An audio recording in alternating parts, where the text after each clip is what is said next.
ప్రార్థన చేసుకుందాం. పరిశుద్ధుడా, స్తోత్రాలు ప్రభువా. ఈ ఘనమైన నామంలో మిమ్మల్ని స్తుతిస్తున్నాం. ఈ ఉదయకాలం ప్రభువా, మీరు మమ్మల్ని మీ సన్నిధికి నడిపించారు ప్రభువా. మీరున్న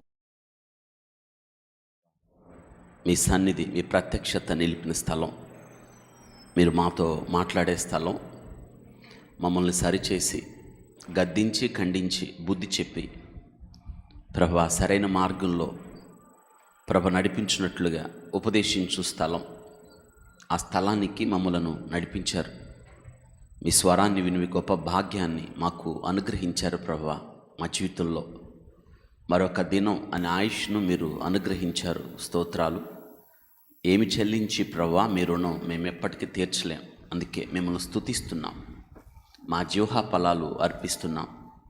కుడి వచ్చిన మీ బిడ్డలందరితో మీరు మాట్లాడండి ప్రభా. ఈ దిన పరిచర్య అంతటిని దీవించండి.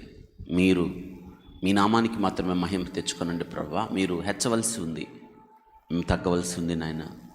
మరొకసారి మిమ్మల్ని స్తుతిస్తూ కీర్తిస్తూ ఆరాధిస్తున్నాం. ఈ సమయాన్ని మీకు అప్పగిస్తున్నాం. మీ నామానికి మహిమ తెచ్చుకోనమని యేసు నామములో అడిగి వేడుకుంటున్నాం తండ్రి. ఆమేన్, ఆమేన్. క్రీస్తునందు ప్రియ దేవుని బిడ్డలందరికీ యేసు క్రీస్తు వారి శ్రేష్టమైన నామంలో అందరికీ వందనాలు తెలియజేస్తున్నాను. మరి భూమి మీద లోకంలో ఉన్న పరిస్థితులు మనం గత కొంతకాలంగా, ప్రత్యేకంగా కొన్ని దినాలుగా జరుగుతున్న పరిస్థితులు మీరు గమనిస్తున్నారా? గమనించాలి. ఎందుకు? చివరి దినాల్లో ఏం జరుగుతుందో ప్రభు చెప్పాడు. ప్రభుని, యేసుక్రీస్తు ప్రభుని చివరి దినాల్లో శిష్యులు అడుగుతారు, ప్రభువా నీ ఆగమనం, నువ్వు మళ్ళీ వస్తావు కదా, నువ్వు వచ్చే సమయాన్ని మేము ఎలా గుర్తుపెట్టుకోవాలి, ఎలా లెక్కించాలి చెప్పు అని అడిగారు ప్రభుని. నువ్వు వస్తావు కదా, ప్రభు చెప్పాడు నేను వస్తాడా రాడా? పెద్ద చెప్పండి. అందుకే కదా మనం ఇక్కడ ఎందుకు కూడుకున్నామంటే ఎదురు చూస్తున్నాం ఆయన కోసం. ఎవరు బాగా ఎదురు చూస్తారు? సిద్ధపడిన వారే కదా ఎదురు చూస్తారు. పరీక్షలు అంటే భయం లేకుండా త్వరగా పరీక్షలు రావాలి అని ఎదురు చూచేది ఎవరంటే బాగా చదివిన వాళ్ళు.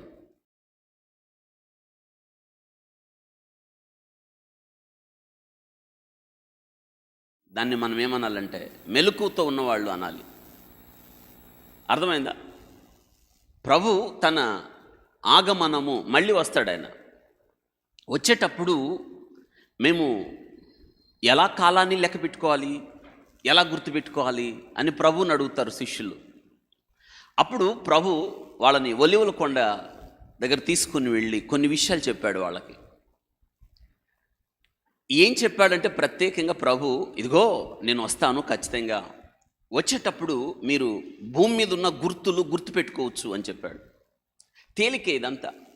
మీరు రోజు వార్తాపత్రికలు చదువుతున్నా, వార్తలు చూస్తున్నా, లేదా మీ చేతిలో ఉన్న ఫోన్లో ప్రపంచంలో ఉన్న పరిస్థితులు ఒకసారి మీరు బేరీజు వేసుకుంటే, గమనిస్తే ఖచ్చితంగా యేసుక్రీస్తు ప్రభు ఏం చెప్పాడో అది జరుగుతున్నాయి ఇప్పుడు. అంటే దీన్ని బట్టి మనకు ఒక విషయం అర్థమవుతుంది. ఏంటంటే ప్రభు వచ్చే దినాల్లో మనం ఉన్నాం కాబట్టి జాగ్రత్తగా ఉండాలి అనే మాట. ప్రభు వస్తాడు కాబట్టి ప్రభు ఏం చెప్పాడు అంటే కొన్ని విషయాలు నేను చెప్తాను. ప్రభు ఏం చెప్పాడు అంటే ఆయన అన్నాడు, అల్లర్లు జరుగుతాయి భూమి మీద అని చెప్పాడు. కల్లోలం, భయోత్పాతాలు జరుగుతున్నాయి భూమి మీద. అంటే యుద్ధాల గురించి, యుద్ధ సమాచారాన్ని గురించి మీరు వింటారు అని ప్రభు స్పష్టంగా చెప్పాడు. మీరు ఇప్పుడు చూడండి, యుద్ధాల గురించి, యుద్ధ సమాచారాన్ని గురించి ఇప్పుడు మీ కళ్ళ ముందే జరుగుతున్న యుద్ధాలు చాలా కనిపిస్తున్నాయి. ఏ దేశం మరొక దేశంతో సమాధానంగా లేదు. ఒక దేశం మరొక దేశం స్నేహంగా లేదు. అంతర్యాలు ఉన్నాయి మధ్యలో. మీకు ఉత్తమమైన ఉదాహరణ ఇప్పుడు జరుగుతున్న ఆన్ గోయింగ్ వార్. ఇశ్రాయేలీలకి పాలస్తీనులకు మధ్య జరుగుతున్న యుద్ధం. సరిగా పోయిన శనివారం ఉదయం 6:30కి ఇజ్రాయెల్ దేశం మీద దాడి చేసిన పాలస్తీనాలో ఒక భాగం గాజా అనే అక్కడ గూడు కట్టుకొని అక్కడ స్థిరత పొందిన హమాస్ అనే ఉగ్రవాదులు, వాళ్ళు పాలస్తీనీలు ఇజ్రాయెల్ దేశం మీద దాడి చేసి మారణహోమం సృష్టించి రక్తాన్ని ఏరులై పారిచ్చారు. మీ అందరికీ తెలుసు. ఇప్పుడు యుద్ధం జరుగుతుంది అక్కడ. ఇంకా మీరు చూడండి, చుట్టుపక్కల గత సంవత్సరం దాటిపోయింది, రష్యాకి ఉక్రెయిన్కి మధ్య యుద్ధం. ఇక మనకి పాకిస్తాన్కి ఎప్పుడు యుద్ధం రగిలే సందర్భాలు కదా. పాకిస్తాన్కి ఆఫ్ఘనిస్తాన్కు మధ్య యుద్ధం, చైనాకి భారతదేశానికి, చైనాకు తైవాన్కి మధ్య యుద్ధం. మీ చుట్టుపక్కల పరిస్థితులు చూడండి ఎలా ఉన్నాయో.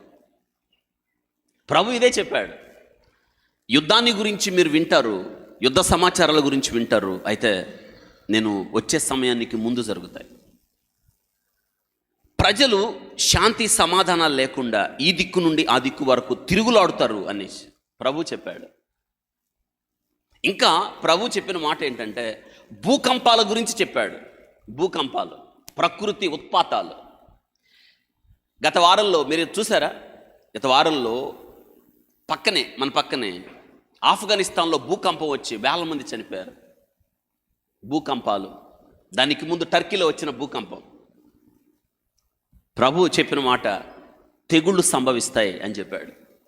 మీ అందరికీ తెలుసు, తెగుళ్ళు, కరోనా వచ్చి ఎన్ని కోట్ల మందిని చంపేసాను. రోజుకి ఎక్కడో చోట కొత్త వైరస్ పుట్టింది, ఇది ప్రజల మీద దాడి చేస్తుంది, ప్రాణ నష్టం జరుగుతుందని ప్రభు ఎన్నో విషయాలు చెప్పాడు. ఇంకొక విషయం కూడా ప్రభు చెప్పాడు, ఏంటంటే అంజూరపు చెట్టును గురించి చెప్పాడు. అంజూరపు చెట్టు ఏంటంట, చిగుర్చును అని చెప్పాడు. గుర్తుందా? అంజూరపు చెట్టు ఇశ్రాయేలు దేశం ఏర్పడడం, ఇశ్రాయేలు యొక్క రాజకీయ స్థితిని చెప్పడానికి అంజూరపు చెట్టును వాడాడు. ప్రభు చెప్పాడు, అంజూరపు చెట్టు చిగుర్చును అంటే ఇశ్రాయేలు దేశం ఏర్పడిద్ది అని చెప్పాడు.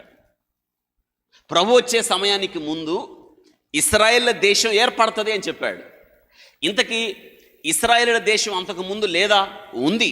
కానీ ఇశ్రాయేలీలు దేవుని మాట వినకపోవడం ద్వారా వారు ప్రపంచంలో చెదరగొట్టబడ్డారు. 110 దేశాల్లో ప్రపంచంలో వారు చెదరగొట్టబడ్డారు. ఇశ్రాయేలీలు ఉన్నారు, దేవుడు వాళ్ళకే కదా అబ్రహాముని పిలిచి వాగ్దాన భూమిని ఇచ్చాడు, కానానుని ఇచ్చాడు. ఎవరికి? ఇశ్రాయేలుకి కానాన్ని ఇచ్చాడు. ఆ ఇశ్రాయేల్ దేశం కానాను ఎవరిదది? ఇశ్రాయేలుది. ఇశ్రాయేలుకి ఎవరిచ్చారు? దేవుడే ఇచ్చాడు. మరి మళ్ళీ ఇశ్రాయేల్ దేశం ఏర్పడటం ఏంటంటే దేవుని మాట వినకపోవడం ద్వారా దేవుడు వారిని చెదరగొట్టాడు, తరివేశాడు అక్కడి నుంచి. దేవుడు ముందుగానే చెప్పాడు, నా మాట వినకపోతే మిమ్మల్ని నేను తరిమేస్తాను, శత్రు దేశాల్లో మీరు వాసం చేస్తారు, శత్రువుల చేతికి అప్పగిస్తాను అని ప్రభు చెప్పాడు. వారు దేవుని మాట వినకపోవడం ద్వారా దేవుడు వారిని చెదరగొట్టాడు. ప్రపంచంలో యూదులు పొందిన హింస అంతా ఇంత కాదు. మళ్ళీ దేవుడు వారందరినీ ప్రభు వచ్చే దినాలకు ముందు సమకూరుస్తానన్నాడు. 1948 సంవత్సరం మే 14వ తారీఖు అగైన్ మళ్ళీ అంజూరపు చెట్టు చిగుర్చును అన్నదానికి గుర్తు ఏంటంటే, అంజూరపు చెట్టు ఇశ్రాయేలుల దేశం చిగుర్చును ఏర్పడడం, ప్రపంచంలో ఇశ్రాయేలుల దేశం ప్రపంచ పటంలో చోటు చేసుకున్న తారీఖు ఏంటంటే 1948 మే 14 అంజూరపు చెట్టు చిగుర్చడం. అది అయిపోయింది. గుర్తుందా? అది చెప్పాడు ప్రభు. అంతకుముందు ప్రపంచ పటంలో ఇశ్రాయేల్ దేశం లేదు, ఇశ్రాయేల్ దేశం లేదు. ఇప్పుడు దీన్ని బట్టి మీకు ఒక విషయం అర్థమవుతుంది. ఏంటంటే గుర్తుందా? యెహెజ్కేలు గ్రంథంలో యెహెజ్కేలును దేవుడు ఒక లోయలోకి తీసుకుని వెళ్ళి అన్నాడు, యెహెజ్కేలు ఈ ఎముకలు బ్రతకగలవా అన్నాడు. ఎండిన ఎముకల లోయ. అందరు చెప్పండి, ఎండిన. ఇంకోసారి పెద్దగా అన్నప్పుడు యెహెజ్కేలు అంటున్నాడు, ప్రభువా నీకే తెలుసు అని. యెహెజ్కేలుని ఆ యొక్క లోయలో చూపించి, మీరు యెహెజ్కేలు గ్రంథం 37వ అధ్యాయంలో చూడొచ్చు. యెహెజ్కేలు అప్పుడు ఆయన ఆత్మ, జీవాత్మ ఆ ఎముకల మీదకి వచ్చినప్పుడు, వినండి చాలా జాగ్రత్తగా, ఎండిపోయిన ఎముకలు వాటి కదలికొచ్చి గొప్ప శబ్దముతో లేచి ఆ ఎముకలలో నరాలు రక్త మాంసాలు వచ్చి లేచి నిలబడి మహాసైన్యమాయను. ఎండిపోయిన ఎముకలు ఏమైనాయి? ఇంకోసారి పెద్దగా, ఎండిన ఎముకలు ఏమైనాయి? ఇశ్రాయేలు దేశం మహాసైన్యం అయింది. 1948లో యుద్ధం చేయడానికి వారి దగ్గర ఒక్క తుపాకీ లేదు. పోరాటం చేయడానికి వాళ్ళ దగ్గర ఏ ఆయుధాలు లేవు. ఈరోజు ప్రపంచంలో మహాసైనిక శక్తి టాప్ 10లో ఎవరున్నారంటే ఇశ్రాయేలు దేశం ఉంది. వింటున్నారా? ఇశ్రాయేలు దేశం లేకుండా ప్రపంచ వార్తలు లేవు. ప్రపంచంలో ఎక్కడ వినండి, ఇశ్రాయేలీలో చిన్న అలజడి వస్తే చాలు ప్రపంచం కదిలిద్ది. మళ్ళీ చెప్తాను, ఇశ్రాయేలు దేశంలో చిన్న అలజడి వస్తే చాలు ప్రపంచం కదిలిద్ది. అంటే ప్రపంచ చరిత్ర దేంతో ముడిపడి ఉంది? ఎందుకంటే దేవుని పట్టణం అది. చూసారా? 95 లక్షల మంది జనాభా, 95. శ్రీకాకుళం, విజయనగరం, విశాఖపట్నం, తూర్పు ఉభయ గోదావరిలో కలిస్తే ఎంతో అంత. అంటే ఆంధ్రప్రదేశ్లో 4-5 జిల్లాలు అంత ఉంది. ఈరోజు ప్రపంచాన్ని కదిలిస్తుంది. ఎందుకు తెలుసా? ఒకానప్పుడు ఎండిపోయిన ఎముకలే, కానీ ఇప్పుడు ఎండిపోయిన ఎముకలు కాదు. వాళ్ళు ఎవరు? వాళ్ళు మహాసైన్యం. అందరూ చెప్పండి ఏంటి ఇది? ఈరోజు మీకు ఈ వాక్య భాగాన్ని నేను జ్ఞాపకం చేస్తాను. వాస్తవంగా ఇర్మియా గ్రంథం ధ్యానం చేస్తున్నాం మనం. ఇర్మియా గ్రంథం కొనసాగింపుకి ఈ వారం మనం బ్రేక్ ఇద్దాం. ఎందుకంటే ప్రపంచంలో జరిగిన సంగతులు మీకు తెలియాలి కదా. ఏం జరుగుతుందో మనం ఏం అర్థం చేసుకోవాలో, అసలు ఆ యుద్ధం ఎందుకు ప్రారంభమైందో, ఆ యుద్ధంలో ఎవరు గెలుస్తారో. అసలు ఆ యుద్ధం ఇప్పటిది కాదండి. చాలామంది లౌకికవాదులు, చాలామంది ఏమంటారంటే చరిత్ర తెలియని వాళ్ళు సరిగ్గా 100 సంవత్సరాలు వెనక్కి వెళ్తారు. 1948 మే 14 ఇజ్రాయెల్ ఏర్పడింది కదా. ప్రపంచ పట్టణంలో ఇశ్రాయేల్ దేశం కనపడింది కదా. ప్రపంచ దేశ జెండాల్లో ఇశ్రాయేల్ జెండా వచ్చింది కదా. అసలు అంతకు ముందు ఇజ్రాయెల్ దేశం ఏడుందండి? వాళ్ళు 1948లో కదా వచ్చారు అని చాలామంది చరిత్రను అర్థం చేసుకోకుండా 100 సంవత్సరాల వెనక్కి ఆలోచిస్తారు. కానీ దేవుని వాక్యాన్ని ఎరిగిన మనం 100 సంవత్సరాలు వెనక్కి కాదు వెళ్ళాలి, 4000 సంవత్సరాలు వెనక్కి వెళ్ళాలి. అందరూ చెప్పండి, 100 సంవత్సరాలు వెనక్కి కాదు వెళ్ళాలి. ఎన్ని సంవత్సరాలు? ఎస్, మనం అక్కడికి వెళ్ళాలి. 4000 సంవత్సరాల చరిత్ర ఉంది ఇశ్రాయేల్ పట్టణానికి, ఇశ్రాయేల్ దేశానికి. ఇప్పుడు యుద్ధం ఎవరికి? ఇశ్రాయేల్కి, ఇంకోసారి ఇశ్రాయేల్కి, పాలస్తీనాకి. మళ్ళీ చెప్పండి, యుద్ధం ఎవరికి?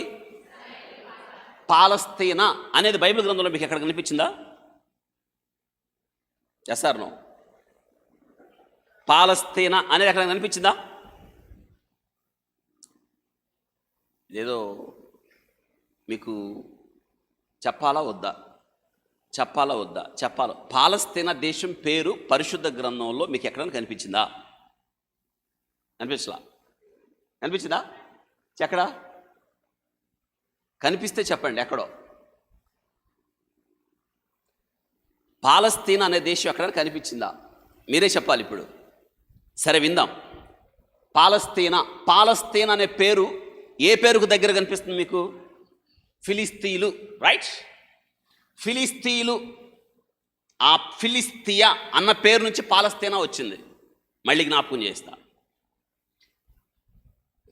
పాలస్తీనా అనే పేరు మీరు చదువుతూ ఉన్నప్పుడు ఇశ్రాయేలుకి బద్ధ శత్రువులు. ఇశ్రాయేల్ ఎవరాళ్ళు? ఫిలిస్తీన్లు. చెప్పండి ఎవరాళ్ళు? ఆ ఫిలిస్తీన్లే కదా. ఆయన ఎత్తోటి ఆయన ఎవరైనా? గొలియాత్. ఏ పట్టణం వాడు? ఇప్పుడు గాజా. ఆ గాజాలోనే హమాస్ తీవ్రవాదులు ఉన్నారు. అంటే మన మొట్టమొదటి తీవ్రవాది ఎవరు? గొలియాత్. మొట్టమొదటి హమాస్ హెడ్ ఆయన. మన హమాస్ తీవ్రవాది ఎవరంటే ఆ రోజు గాజా. ఈరోజు మీకు ఆ చరిత్ర క్లుప్తంగా కథలాగా చెప్తాను, మీరు అర్థం చేసుకోవాలి, పిల్లలకు నేర్పించాలి. వినండి, మీకు అర్థమవుతుంది, తేలిగ్గా అర్థమవుతుంది. మీకు అర్థమవుతుంది చెప్తాను. వాస్తవంగా పాలస్తీనా దేవుడు ప్రతిపాదించిన పేరు కాదు. అబ్రహామును దేవుడు పిలిచి అబ్రహాముతో దేవుడు అన్నాడు, నువ్వులే, నేను నీకు చూపించు దేశానికి నువ్వు రా అన్నాడు. నేను నీకు ఇస్తాను అన్నాడు. పాలు తేనెలు ప్రవహించు దేశం అని చెప్పాడు. గుర్తుందా? దేవుడు అబ్రహాముకి అనగా యూదులకి లేదా ఇశ్రాయేలీయులకి దేవుడు వారికి ఇచ్చిన దేశం అది. మళ్ళీ జ్ఞాపకం చేస్తాను. అబ్రహాము వాస్తవంగా మెసపటోమియా ప్రాంతం ఊరు దేశం, వారు విగ్రహారాధికులు, గొప్ప స్థితి కలిగిన వారు. అబ్రహామును దేవుడు పిలిచాడు. దేవుడే జోక్యం చేసుకుని లే నేను నీకు ఇస్తా దేశం. అబ్రహాం అడగలేదు ఏ దేశం ఇస్తావు, ఆ దేశం యొక్క స్థితి ఏంటి దేవుడే తీసుకొని వచ్చాడు. ఆ దేశాన్ని ఇచ్చాడు అబ్రహాముకి. కాబట్టి అబ్రహాముకు ఆ దేశం ఇచ్చాడంటే దేవుడు ఇచ్చాడు కాబట్టి అది వాళ్ళది. మరి కానాను కదా, లేదా ఇశ్రాయేలు దేశం కదా అది. మరి పాలస్తీనా అనే పేరు ఎలా వచ్చింది? అసలు వీళ్ళు ఎవరు? ఉండాల్సింది ఇశ్రాయేలీలు కదా, మరి పాలస్తీనీలు ఎవరు? ఇది మీరు అర్థం చేసుకోవాలి. వాళ్ళు ఎక్కడి నుంచి వచ్చారు, వీళ్ళు ఎక్కడి నుంచి? చాలామంది 100 ఏళ్ల క్రితం వెళ్ళి 1948వ సంవత్సరం మే 14 కదండి ఇశ్రాయేలు దేశం దేశంగా ప్రకటించుకుంది. అది చరిత్రలోకి వచ్చింది అప్పుడే కదా. మరి ఇంతకు ముందు వాళ్లే కదా ఉంది. వీళ్ళు 48 తర్వాత వచ్చి ఆక్రమించుకొని పాలస్తీనాను తరిమేస్తే అది ఎలా న్యాయం అనిపిస్తుంది? సహజంగా మనం దేవుని జ్ఞానం లేకుండా బైబిల్ లేకుండా చదివితే మనకు కూడా అన్యాయమే అనిపిస్తుంది. కానీ మనం వెళ్ళాల్సింది 100 సంవత్సరాల వెనక్కి కాదు, 4000 సంవత్సరాల వెనక్కి వెళ్ళాలి. అర్థమైంది? ఒక మాట మనం చదువుకుందాం రండి. పరిశుద్ధ గ్రంథంలో మోషే పాట పాడతాడు 15వ అధ్యాయంలో. జ్ఞాపకం వస్తుందా? నిర్గమకాండం తీయండి, మీకు అర్థమవుతుంది. అక్కడ నిర్గమకాండం మోషే గారు ఏం పాట పాడాడు చూడండి. అక్కడ 15వ అధ్యాయం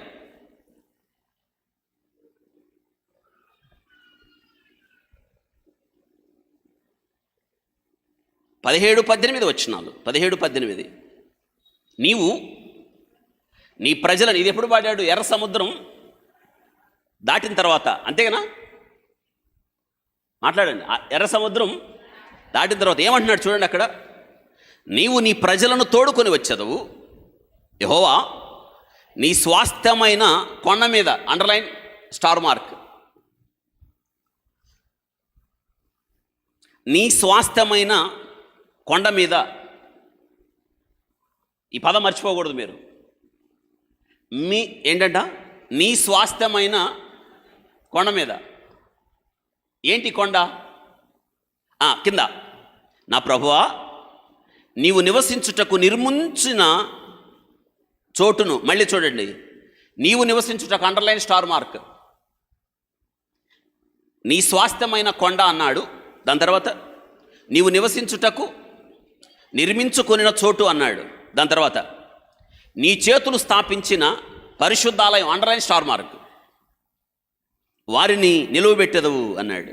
పరిశుద్ధాలయం 3 మాటలు చెప్పాను. కొండ, స్వాస్థ్యమైన కొండ, తర్వాత నివసించుటకు నిర్మించుకొనిన చోటు, తర్వాత పరిశుద్ధాలయం మందు వారిని నిలబెట్టెదవు అని అంటున్నాడు. చూసారా?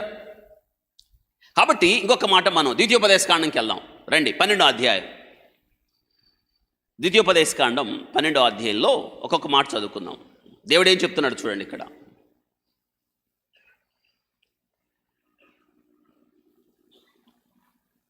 12వ అధ్యాయం 10 నుంచి చదువుతున్నాను. 10, 11, 12 దాకా చదవాలి. నేను చదువుతాను, మీరు అర్థం చేసుకోవాలి. ఇప్పుడు ఆ దేశం ఎవరిదో మీకు అర్థమైపోవాలి.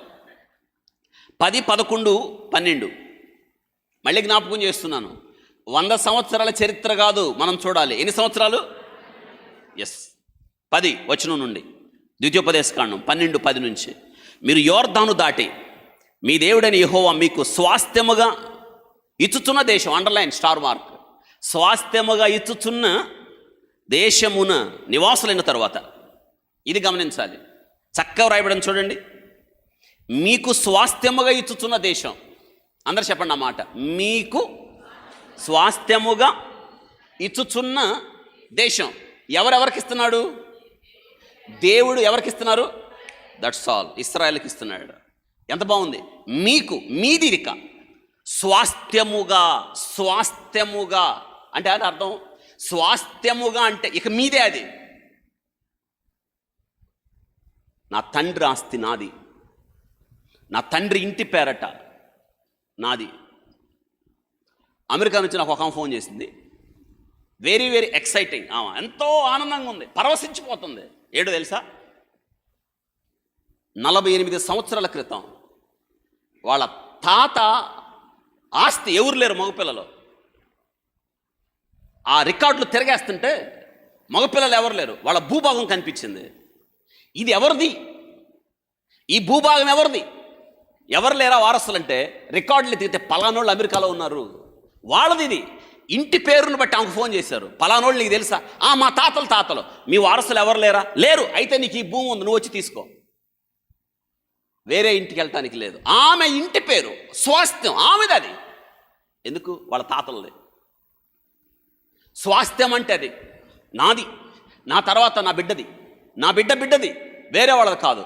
నువ్వు వచ్చి నా తండ్రి స్వాస్థ్యాన్ని నువ్వు లాగేస్తే దురాక్రమణ అంటారు. ఇది జరిగింది ఇప్పుడు, అది జరుగుతున్నది. అది అక్కడ ఏం జరిగిందో చూడండి, ఎంత బాగుంది చూడండి.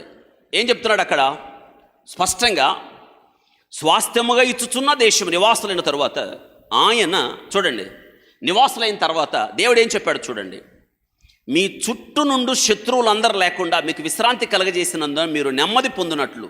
11వ వచనం, నేను మీకు ఆజ్ఞాపించు సమస్తమును అనగా మీ దహన బలులను, మీ బలులను, మీ దశమ భాగములను, ప్రతిష్ఠితములుగా మీరు చేయు నైవేద్యములు, మీరు యెహోవాకు మొక్కుకొను మీ మొక్కుబళ్ళు, శ్రేష్టమైన మొక్కుబళ్లను మీ దేవుడైన యెహోవా తన నామమునకు నివాస స్థలముగా ఏర్పరచుకున్న స్థలమునకు మీరు, అంటే మీరు కానాన్ని ఇస్తున్నాను కదా, పాలు తేనెలు ప్రవహించు దేశాన్ని మీకు ఇస్తున్నాను కదా, అక్కడ కొండ మీద, వినండి చాలా జాగ్రత్తగా, కొండ మీద నాకు నివాస స్థలం అంటే కొండ మీద ఏముండాలి, మందిరం ఉండాలి, రైట్.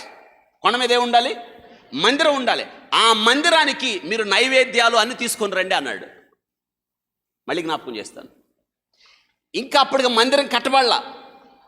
దేవుడు ఏం చెప్పాడంటే, మీకు స్వాస్థ్యముగా నేను దేశాన్ని ఇస్తున్నాను కదా, కొండ మీద నా నివాస స్థలానికి నేను ఉండడానికి ఏర్పరచుకున్నాను కదా, అక్కడికి మీరు ఆ దేశంలోకి వచ్చిన తర్వాత విశ్రాంతిని పొంది నెమ్మది పొంది మీరు నన్ను కలుసుకోవడానికి, నాకు నైవేద్య బలులు అర్పించడానికి మీ యొక్క అర్పణలు దేవాలయంలోకి తీసుకురావాలన్నాడు. దేవాలయంలోకి తీసుకురావాలంటే ఏముండాలి, వెరీ గుడ్, ఏముండాలి, దేవాలయం ఇప్పుడు లేదు అక్కడ దేవాలయాన్ని కూలగొట్టి మసీదు కట్టారు. మరి యూదులు ఎక్కడికి వెళ్ళాలి దేవుని కలుసుకోవడానికి? మళ్ళీ జ్ఞాపకం చేస్తాను, ఇప్పుడు ఆ దేవాలయం ఎప్పుడు ఎవరు కట్టారో మీకు అర్థమవుద్ది. ఇప్పుడు మీకు దేవుడు అన్నాడు, మీరు నన్ను కలుసుకోవడానికి మందిరానికి రండి అన్నాడు, మందిరంలోకి అర్పణలు తీసుకురావాలన్నాడు. ఇప్పుడు అర్పణలు తీసుకోవాలని మందిరం, దేవుని కలుసుకోవాలంటే మందిరం కావాలి, మందిరం లేదు. అక్కడే ఉంది, ఇప్పుడు మసీదు ఉంది. మసీదు ఎవరు కట్టాడు, ఎవడొచ్చాడు అక్కడికి? ఆక్రమణ, దురాక్రమణ జరిగింది. ఎట్లా జరిగింది, ఎప్పుడు జరిగింది అనేది మీరు ఇప్పుడు నేర్చుకోవాలి. అందుకే యూదులు గుండెలు బాదుకునేది ఏంటంటే, అది మాది ఆ స్థలం, మేము దేవుని మాట వినకపోవడం ద్వారా, ఇదిగో దేవుని మాట వినకపోవడం ద్వారా దేవుడు మమ్మల్ని తరివేశాడు. మళ్ళీ తరివేసిన దేవుడు మమ్మల్ని అక్కడే ఉంచలా, మమ్మల్ని తీసుకొచ్చి నాటాడు. చెదిరిపోయిన యూదులు, ఎండిపోయిన యూదులు తిరిగి మహా సైన్యంగా అయ్యాం. ఒరే, ఇది మాదిరా స్థలం, మాదది, ఆ కొండ మాది, దేవుడు మాకు ఇచ్చాడు. అక్కడే సొలొమోను ఆలయం కట్టాడు. మేము దేవుని కలుసుకునే చోటు మాకు కావాలంటే, ఇప్పుడు ఆ మందిరం, అక్కడ ఆలయం లేదు, ఏముంది, మసీదు ఉంది. అర్థమైందా? ఇప్పుడు మసీదు ఉంది అక్కడ. ఇప్పుడు దేవుడు ఏమంటున్నాడంటే, మీరు నైవేద్యాలు తీసుకొని రండి, మొక్కుబళ్ళు, శ్రేష్టమైన మొక్కుబళ్ళు మీ దేవుడని యెహోవాకు. ఇక్కడ చూడండి 11వ వచనంలోనే అండర్లైన్, తన నామమునకు నివాస స్థలముగా ఏర్పడిన స్థలమునకే, ఇంకెక్కడికి కాదు. అందరు చదవండి అన్నమాట, తన నామమునకు నివాస స్థలముగా ఏర్పరచుకొను స్థలమునకే మీరు తీసుకొని రావాలను. తర్వాత మీరు, మీ కుమారులు, మీ కుమార్తెలు, మీ దాసులు, మీ పనికత్తెలు మీలో పాలైన స్వాస్థ్యమునైనా పొందక మీ ఇండ్లలో ఉండు లేవీలు మీ దేవుడని యెహోవా సన్నిధిలో సంతోషించవలను. ఇప్పుడు వాళ్ళు ఎక్కడికి రావాలి? దేవుని ఆలయానికి రావాలి. ఇది మనం నేర్చుకోవాలి. వింటున్నారా? దేవుడు యెరూషలేమును ఆయన నామమునకు నివాస స్థలముగా, అది పరిశుద్ధ పర్వతం అంటున్నాడు. అక్కడ ఏమన్నాడు? పరిశుద్ధ పర్వతం. ఎన్నోసార్లు అది పరిశుద్ధ పర్వతం అని యెషయా భక్తుడు రాస్తున్నాడు, జెఫన్యా రాస్తున్నాడు. దేవుని పరిశుద్ధ పర్వతం. యోవేలు గ్రంథంలో కూడా రాస్తున్నాడు. అది సియోను పర్వతం, నీతి పట్టణం, నీతి గుమ్మములు ఉన్నాయి అక్కడ. ఎంత బాగుంది మాట. వింటున్నారా? కాబట్టి ఇక్కడ మనం నేర్చుకోవాల్సిన విషయం ఏంటంటే, అది యాకోబు దేవుని నివాస స్థలం. ఇది మనం గుర్తుపెట్టుకోవాలి. యాకోబు దేవుని నివాస స్థలం. ఇంటికి వెళ్ళిన తర్వాత మీరు 132వ కీర్తన చదవాలి. ఎన్నో కీర్తన? ఒక్కసారి అక్కడికి వెళ్దామా? అది చదువుకొని కూడా వెళ్దాం మనం. 132వ కీర్తనకు రండి. మీరు ఆ కీర్తన చదివితే మీకు ఇంకా కొన్ని విషయాలు అర్థమవుతాయి. నిన్నంతా కాదు, కొన్ని మాటలు చదువుతాను. 132వ కీర్తనలో చక్కగా రాయబడింది. ఏం చెప్తున్నాడు చూడండి దావీదు. యెహోవా దావీదుకు కలిగిన బాధలన్నింటినీ జ్ఞాపకం చేసుకున్నాం. అతడు యెహోవాతో ప్రమాణపూర్వకంగా మాట ఇచ్చి, 3వ వచనం, యాకోబు యొక్క బలిష్ఠునికి మొక్కుబడి చేసేదను. ఎట్లనగా యెహోవాకు నేను ఒక స్థలము చూచు వరకు, యాకోబు యొక్క బలిష్ఠుని ఒక నివాస స్థలము చూచు వరకు, నా వాసస్థానమైన గుడారములో నేను ప్రవేశించను. నేను పరుని మంచం మీదకి ఎక్కను. నా కనులకు నిద్ర రానియను, నా కనురెప్పలకు కునికిపాటు రానియను అని చెప్పాడు. ఆ తర్వాత ఈ యొక్క కీర్తనలోనే మనం చివరికి వద్దాం. చివరి మాటల్లో 13-14 వచనాలు, యెహోవా సియోను ఏర్పరచుకొని ఉన్నాడు, తనకు నివాస స్థలముగా దాన్ని కోరుకొని ఉన్నాడు. ఇది నేను కోరిన స్థానం. అండర్లైన్. సియోను అనగా యెరూషలేం, ఇది నిత్యము నాకు విశ్రమ స్థానముగా ఉండును. ఇక్కడనే నివసించదను. అండర్లైన్. ఇక్కడనే అక్కడే ఉంటాడు ఆయన. ఎక్కడ చెప్పండి? ఎక్కడ ఉంటాడు? యెరూషలేములో ఉంటాడు. చెప్పండి, ఎక్కడ ఉంటాడు? దేవుడు ఉన్నాడంటే వాడు కూడా వచ్చేస్తాడు. ఎవరు? That's all. ఈ భూమి మీద జాగ్రత్త వినండి. ఈ భూమి మీద యెరూషలేం, ఈ భూమి మీద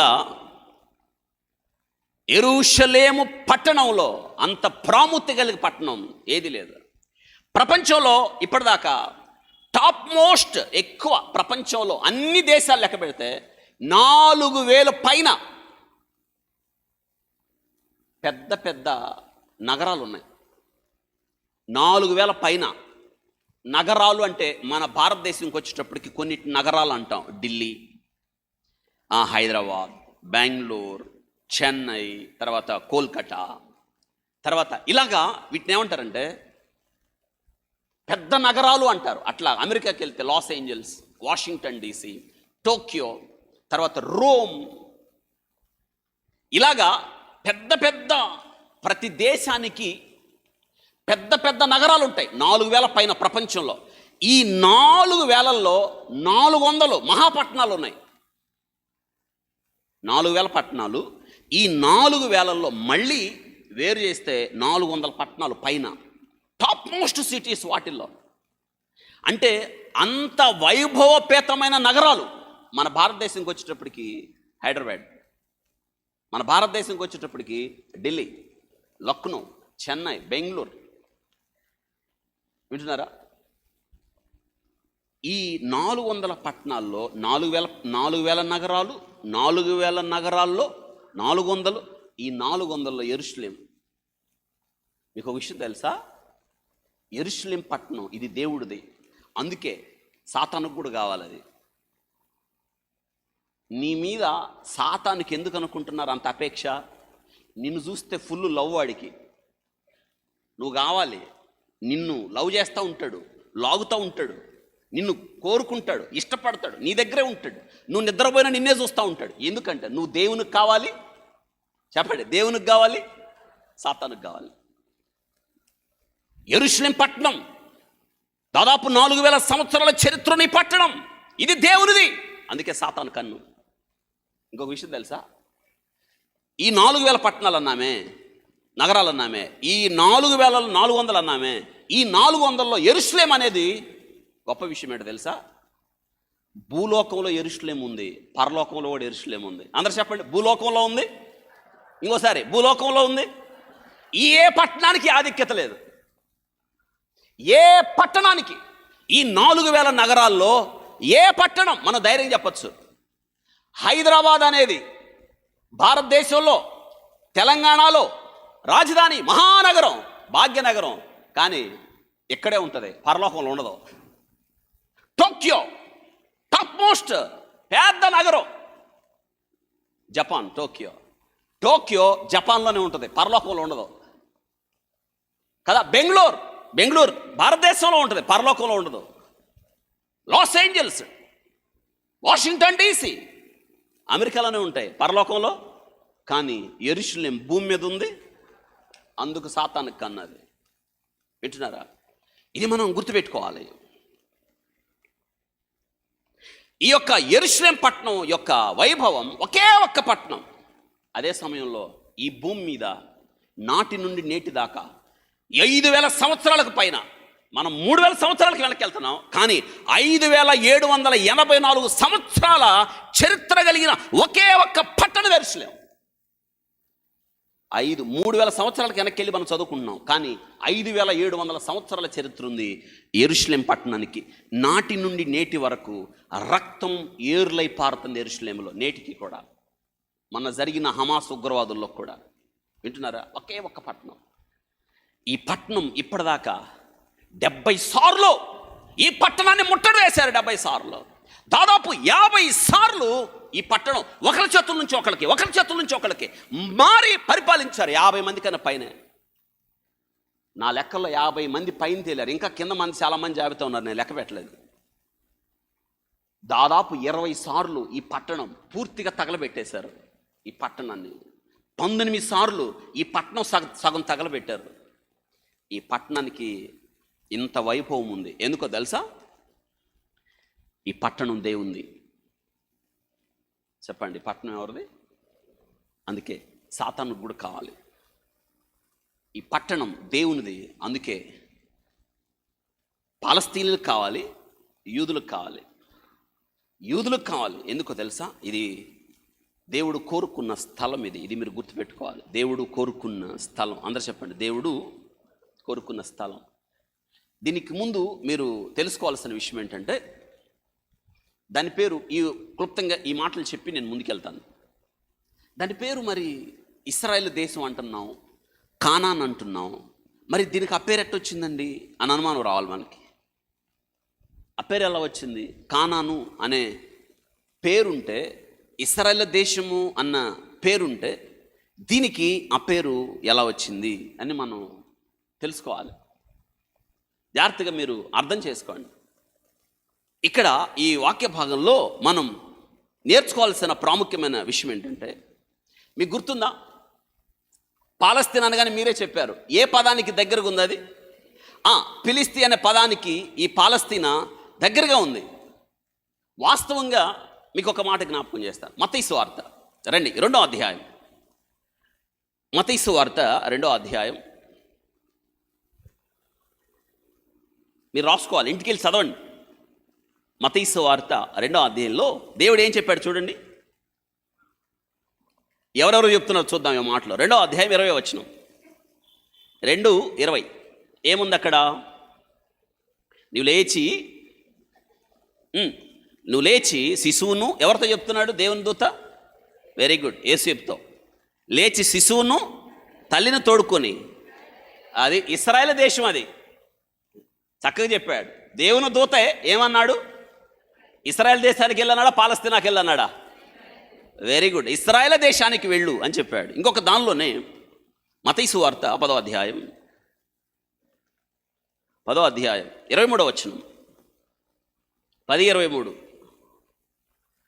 మత్తయి సువార్త 10. వారు ఈ పట్టణంలో మిమ్మును హింసించినప్పుడు, తెలియదా? మత్తయి సువార్త 10:23. వారు ఈ పట్టణంలో మిమ్మును హింసించినప్పుడు మరి ఒక పట్టణమునకు పారిపోడి, మనుష్య కుమారుడు వచ్చు వరకు మీరు ఇశ్రాయేలు పట్టణంలో, అండర్లైన్, ఏ పట్టణం? ఇశ్రాయేల్ పట్టణం పాలస్తీనానా? సంచారము చేసి ఉండరని నిశ్చయముగా మీతో చెప్పుచున్నాను అన్నాడు. వింటున్నారా? కాబట్టి Palestine, Bible never uses the term Palestine to refer its Israel, the holy land. నువ్వు లేచి అని చెప్పాడు, ఈ పట్టణం నుండి ఆ పట్టణం వరకు వెళ్ళు అని. వింటున్నారా? అయితే దీనికి పాలస్తీనా అనే పేరు ఎందుకు వచ్చింది అనే మాట మనం చూస్తాం. మీకు గుర్తుందా? పేరు మార్చడం ఎవరి నైజం? ఐగుప్తీలు పేరు మారుస్తారు. మీకు మనం ఇర్మియా గ్రంథంలో వింటున్నాం కదా. ఇర్మియా గ్రంథంలో యెహోయాకీము, ఆయన పేరు ఏం పేరు?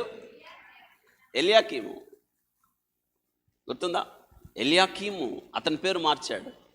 ఇంకొక ఆయన ఉంది, షల్లూము, పేరు మార్చాడు. ఏంటి? మీరు బబులోను చరిత్రలో దానియేలు, షద్రకు, మేషకు, అబెద్నెగోలు పేర్లు మార్చేశారు. వాళ్ళు పేర్లు మార్చడం ఎవరి పని? సాతాను పని. మనకు కూడా చాలామంది మారు పేర్లు పెడతా ఉంటారు. మీరేం ఫీల్ అవ్వకూడదు.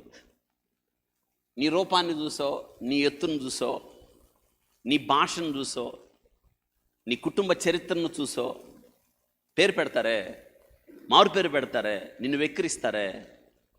సాతాను సంబంధులు వారు. అందరు చెప్పండి, ఏ సంబంధులు? మీరు ఎవరికి అటువంటి పేరు పెట్టకండి. వారికి పుట్టుకతో దేవుడిచ్చిన పేరు, ఆ తల్లిదండ్రులు పెట్టిన పేరు ఒకటి ఉంది.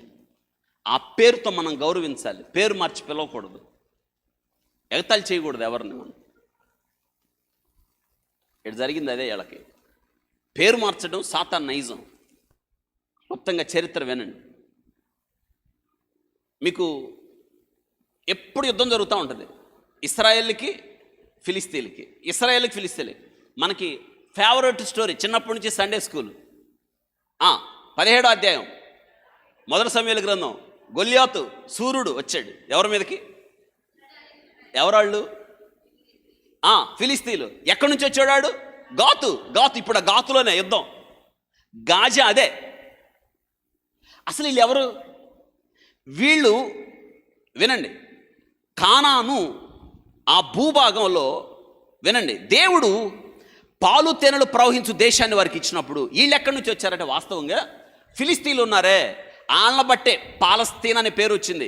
ఈ ఫిలిస్తీన్లు ఎవరో మీరు నేర్చుకోవాలి. ఇప్పుడు వాస్తవంగా ఈ యొక్క కానానుకి దేవుడు తన ప్రజలైన ఇశ్రాయేలుకి ఇచ్చిన కానానుతో వీరికి సంబంధమే లేదు. కానీ ఇప్పుడు వాళ్ళ పేరే వచ్చింది, వాళ్ళ పేరుతోనే పిలువబడుతుంది. అందుకే మనం హెడ్డింగ్ కూడా ఏం పెట్టాం చూసారా మీరు?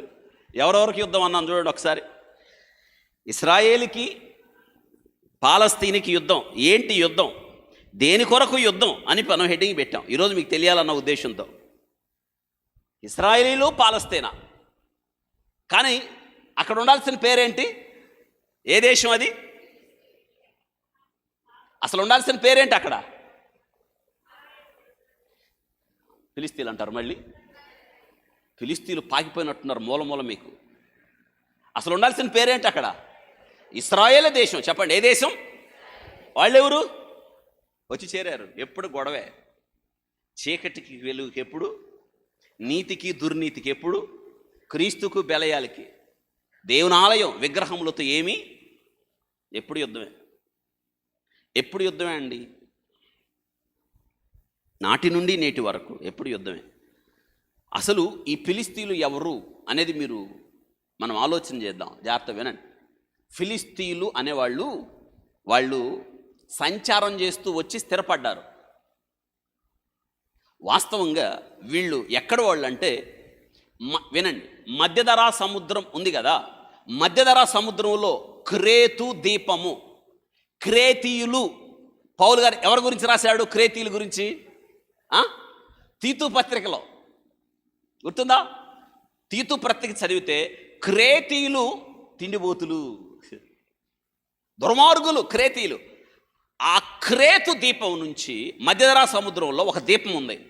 ఆ దీపంలో వాళ్ళు వచ్చారనమాట.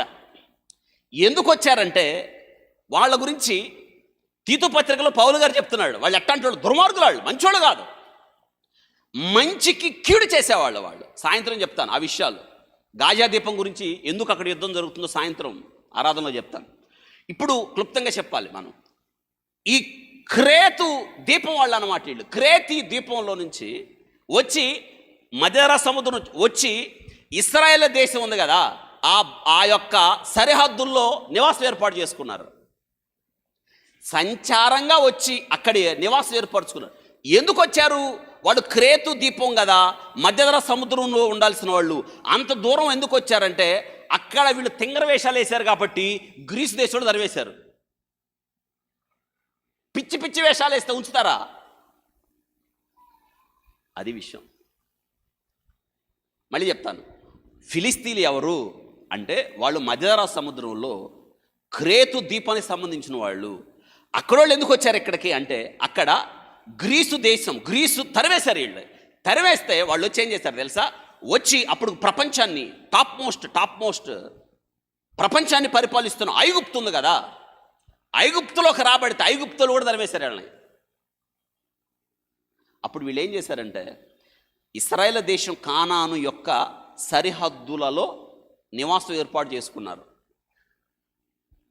ఈ యొక్క ఫిలిస్తీన్లు వాళ్ళకి 5 పట్టణాలు ఉన్నాయని చెప్పాను నేను. ఎన్ని పట్టణాలు? 5 పట్టణాలు చెప్పండి. ఒకటి గాదా, గాతు, తర్వాత రెండోది ఏంటది? అష్టోదు, మూడోది ఎక్రోను, తర్వాత ఆష్కెలోన్. ఇప్పుడు ఆష్కెలోన్ కూడా మీరు రోజు వార్తల్లో వింటూ ఉంటారు. 2 విషయాలు వింటున్నారు మీరు, గాజా, ఆష్కెలోన్. గాజా ఆర్డర్ ఏంటంటే గాజా, ఆష్కెలోన్, అష్టోద్, గాతు, ఎక్రోను. ఇప్పుడు హైదరాబాదు, సికింద్రాబాదు ఏమంటాం వాటిని? జంట నగరాలు. పేరాలా చీరాలా? ఏమనాలి దీన్ని? ఏదో చెప్పండి. ఏం చెప్పరా? పేరాలా చీరాలా 2 ఏంటయ్యి? జంట పట్టణాలు అనాలి మనం. అవి జంట నగరాలు అయితే మనం ఎందుకు తగ్గాలి? మనవి కూడా ఏంటి? అదే చెప్పండి. జంట పట్టణాలు, పేరాలా చీరాలా కదా. కాబట్టి ఈ యొక్క 5 పట్టణాలు, ఈ 5 పట్టణాలు ఏంటి? గాజా, ఆష్కెలోన్, అష్టోదు, గాతు, ఎక్రోను. ఈ 5 పట్టణాలు వాళ్ళు వచ్చి ప్రబలమైన పట్టణాలు కట్టారు. ఉండటానికి వచ్చిన వాళ్ళు, ఆశ్రయం పొందడానికి వచ్చిన వాళ్ళు ఏమయ్యారు? ప్రబలమైన పట్టణాలు. మీకు తెలుసా, వాళ్ళు ఆ దినాల్లోనే ఇనపరదాలు వాడారు, ఇనుము వాడారు వాళ్ళు. వీళ్ళు ఎక్కడి నుంచి వచ్చారో మధ్యధరా సముద్రంలో వచ్చి ఏం చేశారంటే, కానానుకి, వినండి, పశ్చిమాన కానాను దేశం. ఇప్పుడు ఈ పట్టణాలు ఇప్పుడు వాళ్ళే ఏం చేశారు తెలుసా? ఆ వెస్టర్న్ సైడ్ ఉన్న ఆ యెరూషలేము, ఇజ్రాయేల్ గోడల్ని ఆ ప్రొక్లైన్లతో కొట్టేసి లోనికి వచ్చి, సరిగిపోయిన 7వ తారీఖు శనివారం ఉదయం 6:30కి వాళ్ళకి పండగ దినం యూదులకి. ఆ పండగ దినంలో ఉంటే దాదాపు 7,000 ఒకేసారి గంట వ్యవధిలో 7,000 రాకెట్లు వేసి, బాంబులేసి, మారణహోమం సృష్టించి, తుపాకులతో ఆ పారాగ్లైడర్స్ వేసుకొని లోనకొచ్చి 100 మంది తుపాకులు పట్టుకొని ప్రొక్లైన్లతో గోళ్ళ కూల్చేసి లోనకు వచ్చి అందినట్టు చంపేశారండి. ఇక్కడి నుంచే గాజాలో నుంచి వచ్చారు బయటికి, ఆష్కెలోన్ నుంచి బయటకు వచ్చారు. ఆ పట్టణాలు ఇంకా ఉన్నాయి. మీకు తెలుసా వీళ్ళు ఎందుకు వచ్చారంటే, కానాను ఆ ప్రాంతంలో వీళ్ళు కానానుకు పశ్చిమాన ఉంటారన్నమాట. వీళ్ళు ఎవరో తెలుసా? ద్వితీయోపదేశకాండం. రండి, ఈ పేరు మీకు తెలియాలి. ఎందుకు ఈ పేరు వచ్చిందో? ద్వితీయోపదేశకాండం 2వ అధ్యాయం. ద్వితీయోపదేశకాండం 2వ అధ్యాయం.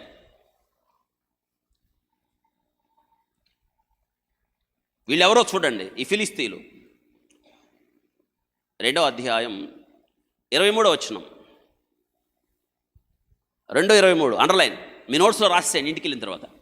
2:23 ద్వితీయోపదేశకాండం 2:23. గాజా వరకు గ్రామములో నివసించిన అవీలును కెప్తోరుని బయలుదేరి వచ్చిన కెప్తోరీలు, అది అనమాట. వీళ్ళు ఎవరిళ్ళు? కెప్తోరీలు.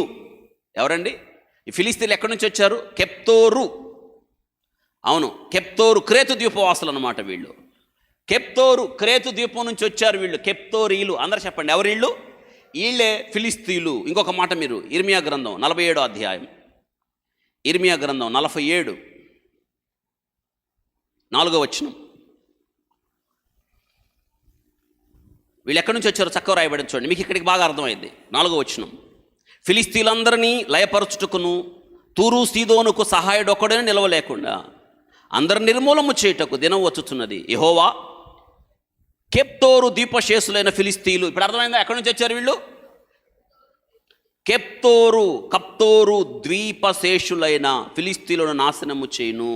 గాజా బోడి ఆయన అవుతుంది. ఇప్పుడు అదే జరిగింది. ఇప్పుడు ఆ తర్వాత మైదానంలో శేషించిన అష్కోను నాశనం ఆయన. ఇప్పుడు ప్రవచనాలు జరుగుతున్నాయి, గాజా మీద మంట మండుతుంది, అష్కేను మైదానాన్ని దేవుడు నాశనం చేస్తున్నాడు. ఎంత బాగుంది చూసారా? దేవుని మాట వినలేదు వీళ్ళు, దేవుని మాట లోబడలేదు. ఇప్పుడు అర్థమైన వీళ్ళు ఏం చేశారంటే 5 పట్టణాలు, ఇంకోటి కూడా నోట్ చేసుకుని ఇంటికి వెళ్ళి చదువుకోండి. ఆమోస్ గ్రంథం 9:7 ఇంటికి వెళ్ళి చదవాలి. కాబట్టి ఇక్కడ వీళ్ళు 5 పట్టణాలు కట్టారు. ఎన్ని పట్టణాలు? 5 పట్టణాలు కట్టారు. ఈ 5 పట్టణాలు వీళ్ళు ఎవరంటే ఫిలిస్తీయులు. వీళ్ళు ఎవరండి? అవును, ఈ ఫిలిస్తీన్లకి ఇశ్రాయేల్కి ఎప్పుడు యుద్ధమే, నాటి నుండి నేటి దాకా, ఇప్పటిదాకా. ఆ దినాన మొదటి సమూయేలు గ్రంథం 17వ అధ్యాయం నుండి మన మొట్టమొదటి హమాస్ తీవ్రవాది బయలుదేరాడు. ఎవరైనా? గలియాత్. ఎవరి మీదకి వచ్చాడు? ఇప్పుడు అదే గాతు నుండి హమాస్ తీవ్రవాదులు. ఎవరాళ్ళు? హమాస్ తీవ్రవాదులు. అందరూ చెప్పండి, ఎవరండి వాళ్ళు? హమాస్ తీవ్రవాదులు బయలుదేరారు. వాళ్ళు తెలుసా? వీళ్ళెవరో మనం నేర్చుకుందాం. మనం ఈ తీవ్రవాదులు ఎవరు, వాళ్ళు ఎందుకున్నారంటే నేర్చుకోవాలి మనం. ఆ పట్టణాలు అవండి. యెరూషలేము చాలాసార్లు నాశనం చేయబడింది అన్నాం కదా. ఒక్కటే కారణం, ఎందుకంటే వారు దేవుని మాట వినలేదు, దేవునికి లోబడలేదు. అందుకే ఆ తర్వాత చాలామంది చేతులు మారిందని చెప్పాను కదా నేను. దాదాపు అది 46 సార్లు ఒకళ్ళ చేతుల్లో నుండి ఇంకొకళ్ళకి, ఒకళ్ళ చేతుల్లో నుండి ఇంకొకళ్ళకి వెళ్ళింది. అది దేవుని మాట వినకపోవడం ద్వారా వీళ్ళు దేవుని చేతుల్లో ఉండడానికి ఇష్టపడలేదు. కాబట్టి దేవుడు మనుషుల చేతికి అప్పగించాడు. 46 చేతులు మారింది. చివరికి తెలుసా, క్రీస్తు శకం 135వ సంవత్సరంలో, జాగ్రత్త వినండి, క్రీస్తు శకం 135వ సంవత్సరం. అందరు చెప్పండి, క్రీస్తు శకం. ఈ యొక్క చేతులు మారిందన్నాను కదా. ఈ యొక్క ఇశ్రాయేళ్ల దేశం, ఈ కానాను రోమన్ చక్రవర్తి హ్యాడ్రిన్. అందరు చెప్పండి, ఎవరైనా? హ్యాడ్రిన్ ఆయన చేతుల్లోకి వెళ్ళింది. యూదులు తిరుగుబాటు చేశారు. ఆయన జయించి ఈ యొక్క ఇశ్రాయేల్ దేశాన్ని తన స్వాధీనంలో తీసుకున్నాడు. వాడు ఏం చేశాడు తెలుసా? హ్యాడ్రిన్ అనేవాడు వీళ్ళకి తిక్క కుదరాలి అని ఏం చేశాడంటే, కానాను దేశం, ఇశ్రాయేల్ దేశం అని పేరు తీసేసి శత్రుల దేశం పేరు పెట్టాడు వీళ్ళకి. ఫిలిస్తీన్కి ఇశ్రాయేల్ పడదు కదా, అందుకని ఫిలిస్తీయా అని పెట్టాడు వీళ్ళకి ఈ పేరు. ఎందుకు? వీళ్ళకి ఇంకా కోపం తెప్పించడానికి. ఇశ్రాయేల్ దేశం పేరల్లా ఏమైంది? ఫిలిస్తీయా అయింది. రోమన్ చక్రవర్తి హ్యాడ్రిన్ పెట్టాడు ఆ పేరు. అంటే ఏంటి? ఈ యూదులు రోమా చక్రవర్తి మీద తిరుగుబాటు చేస్తారా అని జయించి ఎవరైతే శత్రువులో ఆ శత్రువులు పేరు పెట్టాడు దేశానికి. ఫిలిస్తీయాలో నుంచి వచ్చింది పాలస్తీనా. ఏమన్నా అర్థమైందా? మళ్ళీ చెప్పాలా? క్రీస్తు శకం 135వ సంవత్సరంలో రోమా చక్రవర్తి హ్యాడ్రిన్ అనేవాడు ఇజ్రాయేల్ దేశానికి పేరేం పెట్టాడు? ఫిలిస్తీయాలో నుంచి వచ్చిందే పాలస్తీనా. ఇప్పుడు మీకు అర్థమవుతుందని చెప్తాను. మనకు ఒక శత్రువు ఉన్నాడు, మనల్ని చంపుతున్నాడు. మన తండ్రిని చంపాడు, మన తాతను చంపాడు, మన బిడ్డలను చంపాడు, మన పంట పొలాలు నాశనం చేశాడు, మనకి పక్కలో ముళ్ళుగా బల్లెంగా ఉన్నాడు. వాడికి మన ఇంటి పేరు పెడితే ఎట్టుంటుంది? ఇంకంతకన్నా శిక్ష ఏమన్నా ఉంటుందా? జరిగింది అది. అంటే వాళ్ళ మీద కక్ష తీర్చుకోవడానికి ఫిలిస్తీయులు ఆ పేరు వచ్చేటట్టు పేరు మార్చి. కాబట్టి ఇజ్రాయేల్ దేశం అల్లా, కానాన్ అల్లా ఏమైంది? కదా చెప్పండి, ఏమైంది? పాలస్తీనా అయింది. కానీ పాలస్తీనా కాదని దేవుడు తన ప్రజలకు ఇచ్చిన, చెప్పండి, దేవుడు తన ప్రజలకు ఇచ్చిన వాస్తవం. మొన్న జరిగిన సంగతి మీ అందరికీ తెలుసు కదా. ఈ గాజాలో నుండే హమాస్ తీవ్రవాదులు హరకత్ అల్ మక్వా ఆల్ ఇస్లామియా అంటారు దాన్ని. అది ఒక తీవ్రవాద సంస్థ. వాస్తవంగా అది ఒకనప్పుడు ముస్లిమ్స్ ఒక రాజకీయ పార్టీ అది.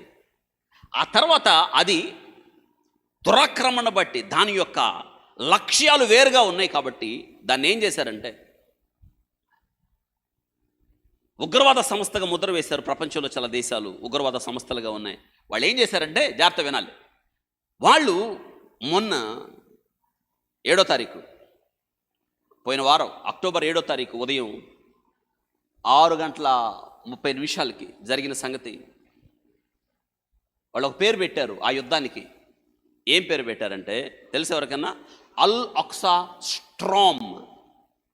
అల్ అక్సా స్ట్రామ్. అల్ అక్సా అంటే సొలొమోను ఆలయం కట్టాడే, దావీదు ఆలయం కట్టాలనుకున్నాడు కదా. దేవుడు వద్దు, నీ చేతులతో నువ్వు రక్తం ఒలికించావు కాబట్టి నీ కొడుకు కడతాడు అన్నాడు. నీ గర్భమున పుట్టబోవాడు కడతాడు. సొలొమోను కట్టాడు కొండ మీద. దాన్ని పడేసి మహమ్మదీయులు అక్కడ మసీదు కట్టుకున్నారు. అర్థమైందా? ఆ మసీదు పేరే అల్ అక్సా. కొన్ని సంవత్సరాలుగా, 100 సంవత్సరాలుగా వివాదం కొనసాగుతుంది. యూదులు అంటారు ఆ కొండ మాది. ఇప్పుడు బైబిల్ రెఫరెన్స్లో మనం విన్నాం కదా, ఆ కొండ మాది, ఈ దేశం మాది, దేవుడు మాకు ఇచ్చాడు, మాకు దేవుని ఆలయం అత్యవసరం, మాకు ప్రాముఖ్యం, మా జీవితాలు దేవునితో మా సంబంధం ఇది. మాకు దేవుని ఆలయం లేకుండా, దేవుని ఆలయానికి వెళ్లకుండా, బలులు నైవేద్యాలు అర్పించకుండా, దేవునికి మేము మా బిడ్డలను తీసుకెళ్ళి ప్రతిష్టత చేయకుండా మాకు కాలం వెళ్ళబుచ్చదో, మాకు అది మాది కావాలి అంటే మసీదు కట్టేశారు అక్కడ.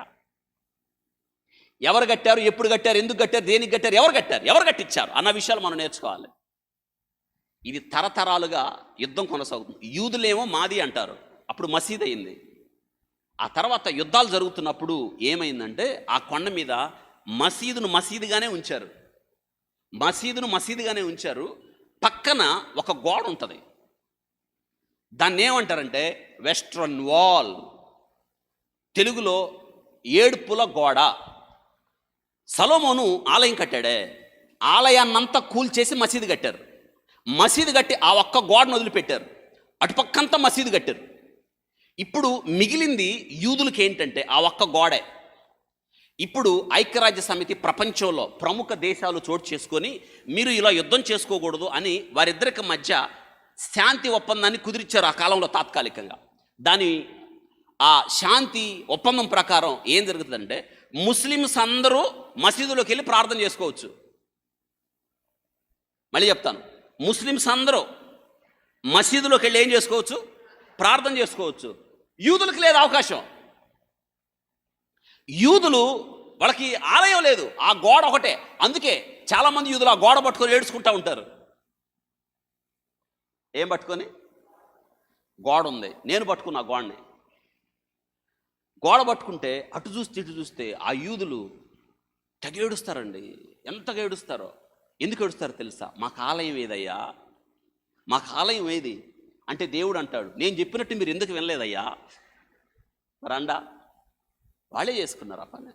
మనం చేసుకున్నదేనండి, ప్రతిదీ మనం చేసుకున్నదే. ఈరోజు మనం చాలాసార్లు ఏంది ప్రభువా ఇట్లా చేసావంటే దేవుడు అంటే నోరుమై, నువ్వే చేసుకున్నావు, నేను చెప్పినట్టు వినలేదు, నేను చెప్పినట్టు లోబడలేదు. ఇప్పుడు మసీదులోకి కానీ ఆ స్థలం అంతా ఎవరి ఆధీనంలో ఉందంటే ఇశ్రాయేల్ ఆధీనంలో ఉంది. ఆ కొండ అంతా. ఇప్పుడు ఆ కొండ, ఆ ప్రాంతం అంతా ఎవరిది? ఆ స్థలంలో ఏం కట్టుకున్నారు? వాళ్ళు వెళ్ళి వాళ్ళ దేవుడికి ప్రార్థన చేసుకోవటం ఏంటి? ఆ స్థలం ఉన్న వాళ్ళకి ఆలయం లేకుండా గోడ పట్టుకొని ఆడవటం ఏంటి? అందుకని ఇది నచ్చలా వాళ్ళకి, హమాస్ ఉగ్రవాదులకి. ఆ ఉగ్రవాదులు మిలిటెంట్లు ఎవరంటే వాళ్ళ లక్ష్యాలు కొన్ని ఉన్నాయి. ఏంటంటే యూదులు అనే వాళ్ళని లేకుండా చేయాలి. అందరు చెప్పండి, యూదులు అనేవాళ్ళని లేకుండా చేయాలి, యూదులు అనేవాళ్ళు లేకుండా చేయాలి. హరకత్ అల్ మక్వా అల్ ఇస్లామియా, దట్ ఈస్ హమాస్. యూదులు లేకుండా చేయాలి. అందుకనే చూసారా, చిన్నపిల్లలు లేదు, ముసలోళ్ళు లేదు, తుపాకులు పెట్టి రోడ్డు మీద అందినోళ్ళని అందినట్టు కాల్చి పడేస్తారు. లోనకు వచ్చి, దేశంలోకి వచ్చి, ఈ గాజా నుంచి వచ్చిన వాళ్ళే కాల్చి పడేశారండి. అసలు లేకుండా చేయాలి. రెండోది ఏంటంటే, వాళ్ళు పెట్టుకున్న పేరు ఏంటంటే ఆపరేషన్ అల్ అక్సా స్ట్రామ్. అంటే అర్థం ఏంటంటే, ఈ మసీదుని మేము ఒక మెరుపులాగా, ఒక ఉరుములాగా ఇశ్రాయేల్ దేశం మీద పడి మనం ఆక్రమించుకున్నాం, ఈ దేశాన్ని అంతా ఆక్రమిద్దాం, ఈ మసీదును మొత్తం మంది, ఈ భూభాగం అంతా మంది, ఒక ఉప్పెనలాగా వాళ్ళ మీద పడదామని దానికి ఆ పేరు పెట్టుకొని ఇశ్రాయేల్ మీద పడ్డారు. దానికి ప్రతిగా ఇశ్రాయేలీలు ఆపరేషన్ ఐరన్ స్వర్డ్, దానికి ఎదుర్కోవడానికి మొత్తం అసలు అకస్మాత్తుగా జరిగిన ఈ యొక్క పరిణామానికి హతాశులయ్యారు ఇశ్రాయేలీలు.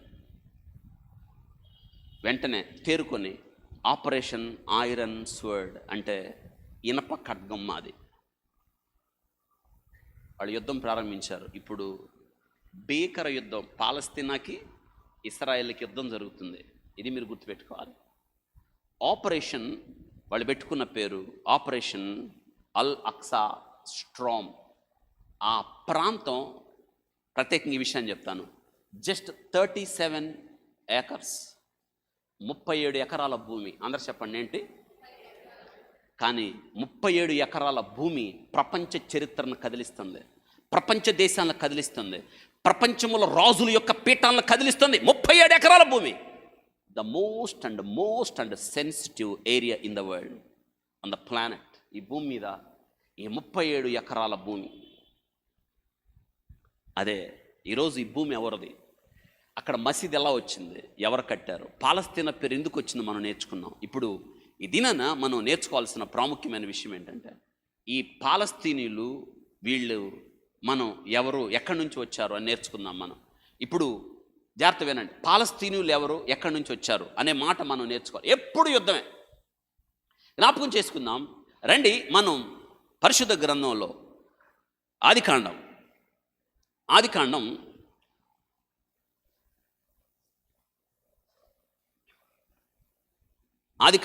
12వ అధ్యాయం. దేవుడు ఎవరిని పిలుస్తున్నాడు అక్కడ? వెరీ గుడ్, అబ్రహాముని పిలుస్తున్నాడా? అబ్రహాముకి జాగ్రత్త వినండి, దేవుడు ఏం చెప్పాడు చక్కగా చూడండి. నీవు లేచి చూడండి, నీ దేశము నుండి, నీ బంధువుల యొద్ద నుండి, నీ తండ్రి ఇంటి నుండి బయలుదేరి నీకు చూపించు దేశం. ఏంటి చూపించే దేశం? దేవుడు ఏమి ఇస్తాడు అతనికి? కానాను అని చెప్పాడు. చూసారా? అయితే గమనించండి, ఇంతవరకు బాగానే ఉంది. దేవుడు కుమారుని ఇస్తాను అన్నాడు, అన్నాడా లేదా? అన్నాడు. కుమారుని ఇస్తాను అన్నాడు. ఆలస్యమైంది. ఆలస్యమైతే ఇస్తానన్న దేవుడు ఇవ్వకుండా ఉంటాడా? ఇస్తాడు కదా. కానీ ఆగలేకపోయాడు. ఈలోపు దేవుడు అతనికి ఇచ్చిన దేశం ఏంటి? పెద్ద చెప్పాలి, కానాన్లో కరువు వచ్చింది. జాగ్రత్త వినండి, కానాను, ఇది కానాను అనుకోండి. కానాన్లో కరువు వచ్చింది. అప్పుడు ఏం చేశాడంటే, ఈయన తొందరగా మెట్లు దిగేసి ఐగుప్తుకు పోయాడు. దేవుడిచ్చింది కానాన్లో ఉండవు అనగానే, కానాన్లో కరువు వచ్చినప్పుడు దిగి ఎక్కడికి వెళ్ళాడు? ఇదే కొంప ముంచింది. ఈరోజు ఈ పాలస్తీనులు మొత్తం ఆయన కరువులో కిందకి దిగటానికి కారణం వాళ్ళు. అప్పుడు ఏమైందంటే, అది ఐగుప్తు దేశానికి వెళ్ళాడు కరువు వస్తే. ఇది 4000 సంవత్సరాల క్రితం చరిత్ర మాట్లాడుతున్నాం మనం. కరువు వస్తే ఎక్కడికి వెళ్ళాడు? వెళ్ళొచ్చా? వెళ్ళకూడదు. దేవుడు ఉండమన్న చోటే ఉండాలి. ఒకడు యెరూషలేము నుండి ఎరుకోకు పడితే దొంగలు పట్టేశారు అతన్ని. యూదా బెత్లెహేములో కరువు రాగా మోయాబు దేశానికి భార్యని 2 కొడుకులు తీసుకుని వెళ్ళి 3 చచ్చిపోయారు అక్కడ. దేవుడు ఉన్న మన స్థలంలో ఉండాలి. ప్రత్యేకంగా నన్ను దేవుడు కోరుకున్నాడు ఒక స్థలంలో, అక్కడ ఉండాలి. కానానుకు ఇచ్చాడు నీకు అదేశం అనగానే ఈయనేం చేశాడు తెలుసా? అక్కడి నుంచి దిగి కరువు తప్పించుకోవడానికి ఐగుప్తుకు వెళ్ళాడు.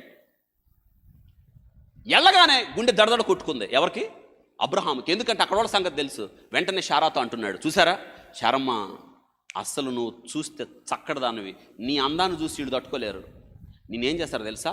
ఆ ఫరో అనేవాడికి అసలే ఆడవాళ్ళ పిచ్చి. అందంగా ఉన్న వాళ్ళని అసలు బతకనివ్వడు. భర్తలైతే చంపి ఆడవాళ్ళని తీసుకుపోతాడు. నేను బతకాలంటే ఒకటే మార్గం, నీ అన్నని చెప్పు అన్నాడు.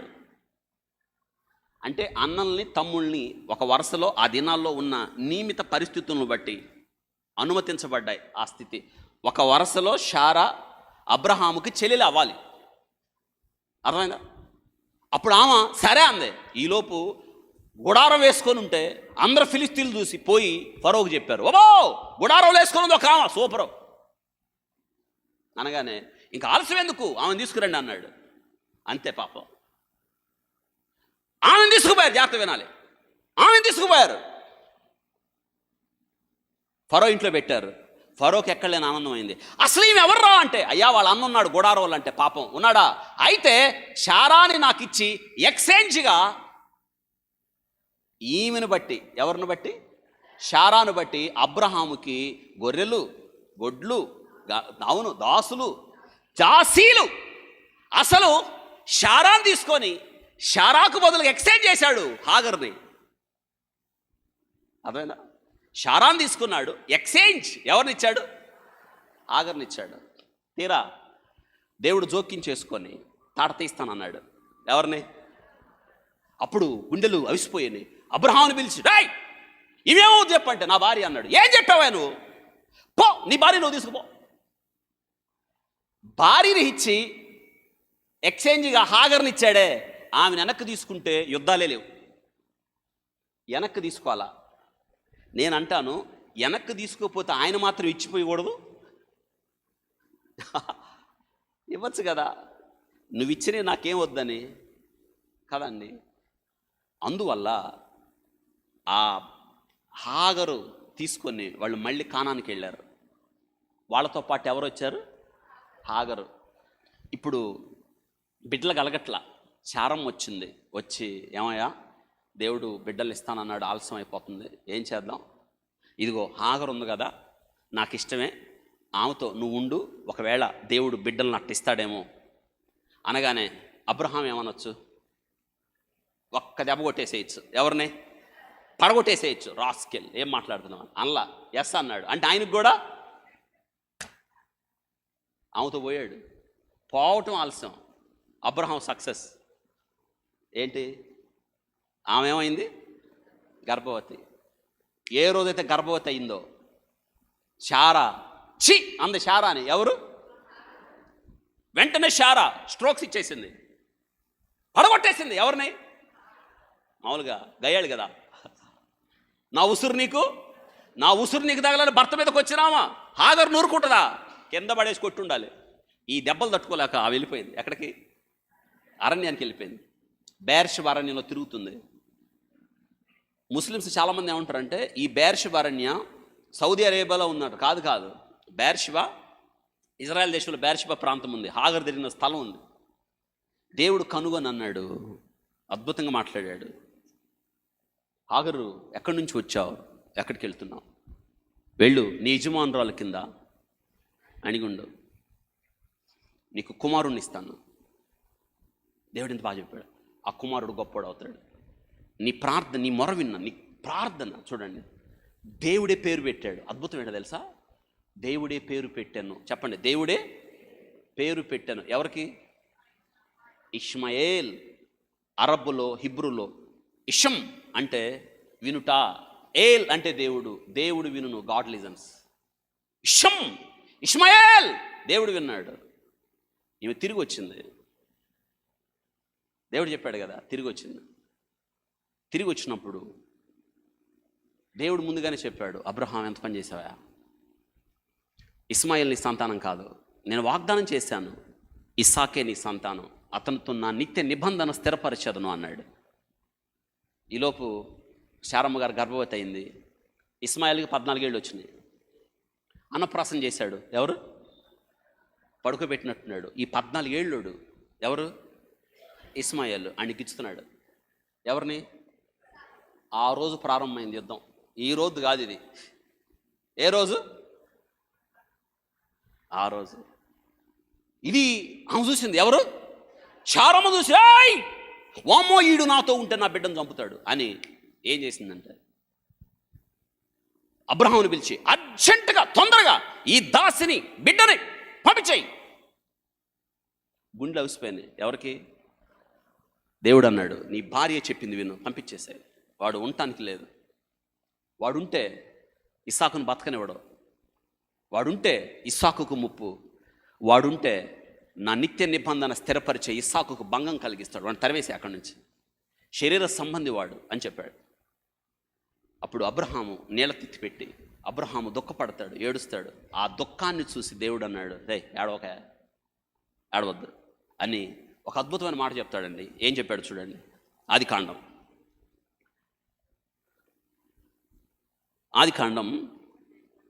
తీయండి, 17వ అధ్యాయం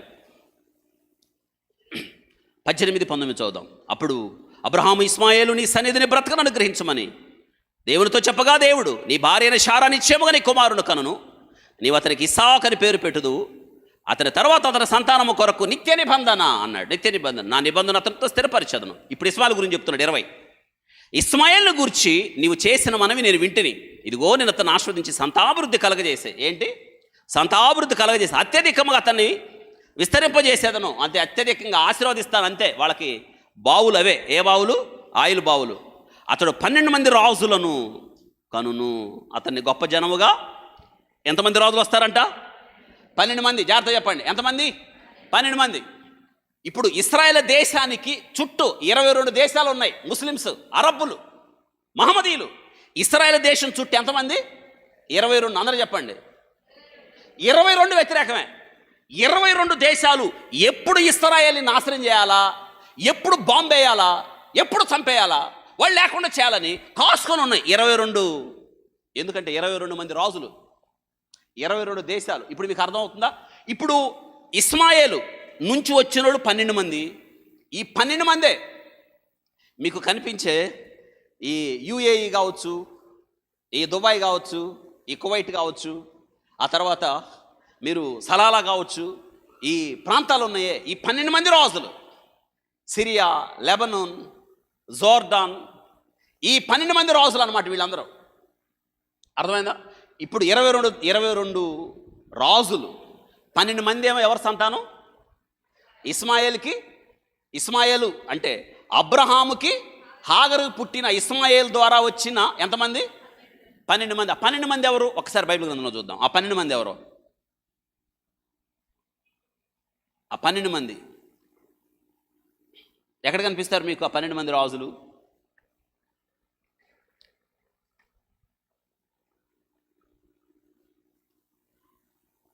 దాని తర్వాత చూద్దాం రండి. నేను రెఫరెన్స్ మీకు చెప్తాను ముందు. దాని తర్వాత ఇక మిగిలింది ఎంతమంది? 12 మందిలో చెప్పండి ఎంతమంది? 10 మంది. ఇప్పుడు శారా చనిపోయిన తర్వాత కెతురాని వివాహం చేసుకుంటాడు. ఎవరు? అబ్రహాం. వాళ్ళకి పుట్టిన పిల్లలు చూడండి. ఆది కాండం 25వ అధ్యాయానికి వచ్చేయండి. ఇక్కడ ఎంతమంది ఉన్నారు లెక్క పెట్టండి. 24వ అధ్యాయం, 25వ అధ్యాయం రండి. ఇక్కడ ముందు ఈ లెక్క పెట్టిన తర్వాత 24కి వెళ్దాం. 25 అబ్రహాము మరలా ఒక స్త్రీని వివాహం చేసుకొనెను. ఆమె పేరు కెతూరా. ఆమె అతనికి జిమ్రాను, యొక్షాను, మెదాను, మిద్యాను, ఇష్బాను, షువసను వారు. ఎంతమంది వచ్చారు ఇక్కడ? ఎంతమంది అండి? 6 వచ్చారా? ఈ 6లోనే 10 మంది వచ్చారు ఎక్కడి నుంచి అనమాట. ఈ 6 మళ్ళీ 4, మొత్తం 10 మంది. అంటే ఇప్పుడు రండి 24వ అధ్యాయానికి రండి. 24:13 ఇక్కడ 12 మంది రాజులు కనిపిస్తారు మీకు. ఇక్కడ 12 మంది రాజులు. ఆది కాండం 24వ అధ్యాయం 13 నుంచి. ఇస్మాయేలు జ్యేష్ఠ కుమారుడైన సెబయోతు, కెదారు, అద్బయేలు, మిషాము, మిష్మా, దుమాన, మష, హదరు, తేమ, ఎతూరు, నపీషు, కెదేమా. 12 మంది. ఇక్కడ ఎంతమంది? 6. ఈ ఇళ్లలో నుంచి వచ్చినాడు మళ్ళీ 4. అంటే మీకు ఇలా అర్థం అవ్వాలి, జాగ్రత్త వినండి.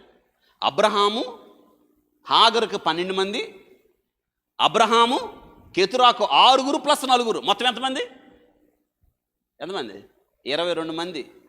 ఈ 22 మంది వీళ్ళు ఎవరంటే ఈ పాలస్తీనీయులు అంటున్నారే పేరు పెట్టుకొని వాళ్ళు. అక్కడ స్థిర నివాసం ఏర్పాటు చేసుకున్నారు వీళ్ళు. వీళ్ళు దేవుడు ముందుగానే చెప్పాడు యుద్ధం జరుగుతుందని. జాగ్రత్త వినండి. 22 మంది రాజులు. అబ్రహాము హాగరు సంతానం, అబ్రహాము కెతురా సంతానం. వీళ్ళందరేమో పాలస్తీనీలు. ఇప్పుడు అబ్రహాము షారాకి ఎవరు పుట్టారు? ఇస్సాకు, ఇస్సాకు యాకోబు, యాకోబు 12 గోత్రాలు. మొత్తం వాళ్ళేమో ఇశ్రాయేలీలు. యుద్ధం ఎవరెవరికి? ఇశ్రాయేలీలకి, పాలస్తీనీలకి. పాలస్తీనీలు అంటే ఎవరు? ఇప్పుడు మీకు అర్థం అవ్వాలి. అర్థమైందా? దేవుడు అబ్రహామును 3 మాటలు చెప్తాను వినండి. దేవుడు అబ్రహాముని రమ్మన్నాడా? కుమారుని ఇచ్చాడా? ఆ కుమారుని పరీక్షించడానికి అన్నాడు, నీ ఒక్కగానొక్క కుమారుడు, నువ్వు ప్రేమించి ఇస్సాకుని నేను నీకు చూపించు. జాగ్రత్త చెప్పండి. ఎన్నో అధ్యాయంలో? 22వ అధ్యాయంలో. పర్వతం మీద అన్నాడు, నేను నీకు చూపించు, తీసుకొని మోరియా దేశమునకు వెళ్ళి అక్కడ నీతో చూపించు. పర్వతం మీద 2వ వచనంలో దహన బలిగా అర్పించుము అన్నాడు. దహన బలిగా అర్పించుము. చెప్పండి ఎట్లా? దహన బలి. ఈ స్థలమే మోరియా. ఈ స్థలమే దేవుడు కోరుకున్న స్థలం. ఈ స్థలమే దేవుని నివాస స్థలం. ఆ తర్వాత కాలంలో మీ జ్ఞాపకం వస్తుందా? దావీదు జనాభాను లెక్కించాడా? యోవాబు వచ్చి అన్నాడు, వద్దు, జనాభాను, సైన్యాన్ని లెక్కించద్దు అన్నాడు. నేను చెప్పిన పని చేయ అన్నాడు. లెక్కించి తెచ్చి లెక్క మొత్తం ఎవరి ముందు పెట్టాడు? ఎంత అండి? చెప్పాడు? అవును, దావీదు ముందు పెట్టాడు. దావీదు ముందు పెట్టినప్పుడు దేవునికి ఏమొచ్చింది? దావీదు మీద కోపం వచ్చింది. మీరు ఇంటికి వెళ్ళిన తర్వాత చదవండి. 2 సమూయేలు గ్రంథం 24వ అధ్యాయం. రండి అక్కడికి వెళ్దాం. 2 సమూయేలు గ్రంథం 24వ అధ్యాయం. అక్కడ ఒక మాట మనం చదువుకుంటాం. మీరు చదవాల్సింది 2 సమూయేలు గ్రంథం 24వ అధ్యాయం, మొదటి దినవృత్తాంతాల గ్రంథం 21వ అధ్యాయం. ఇంటికి వెళ్ళిన తర్వాత మీరు చదవండి. 2 సమూయేలు గ్రంథం 24వ అధ్యాయం, మొదటి దినవృత్తాంతాల గ్రంథం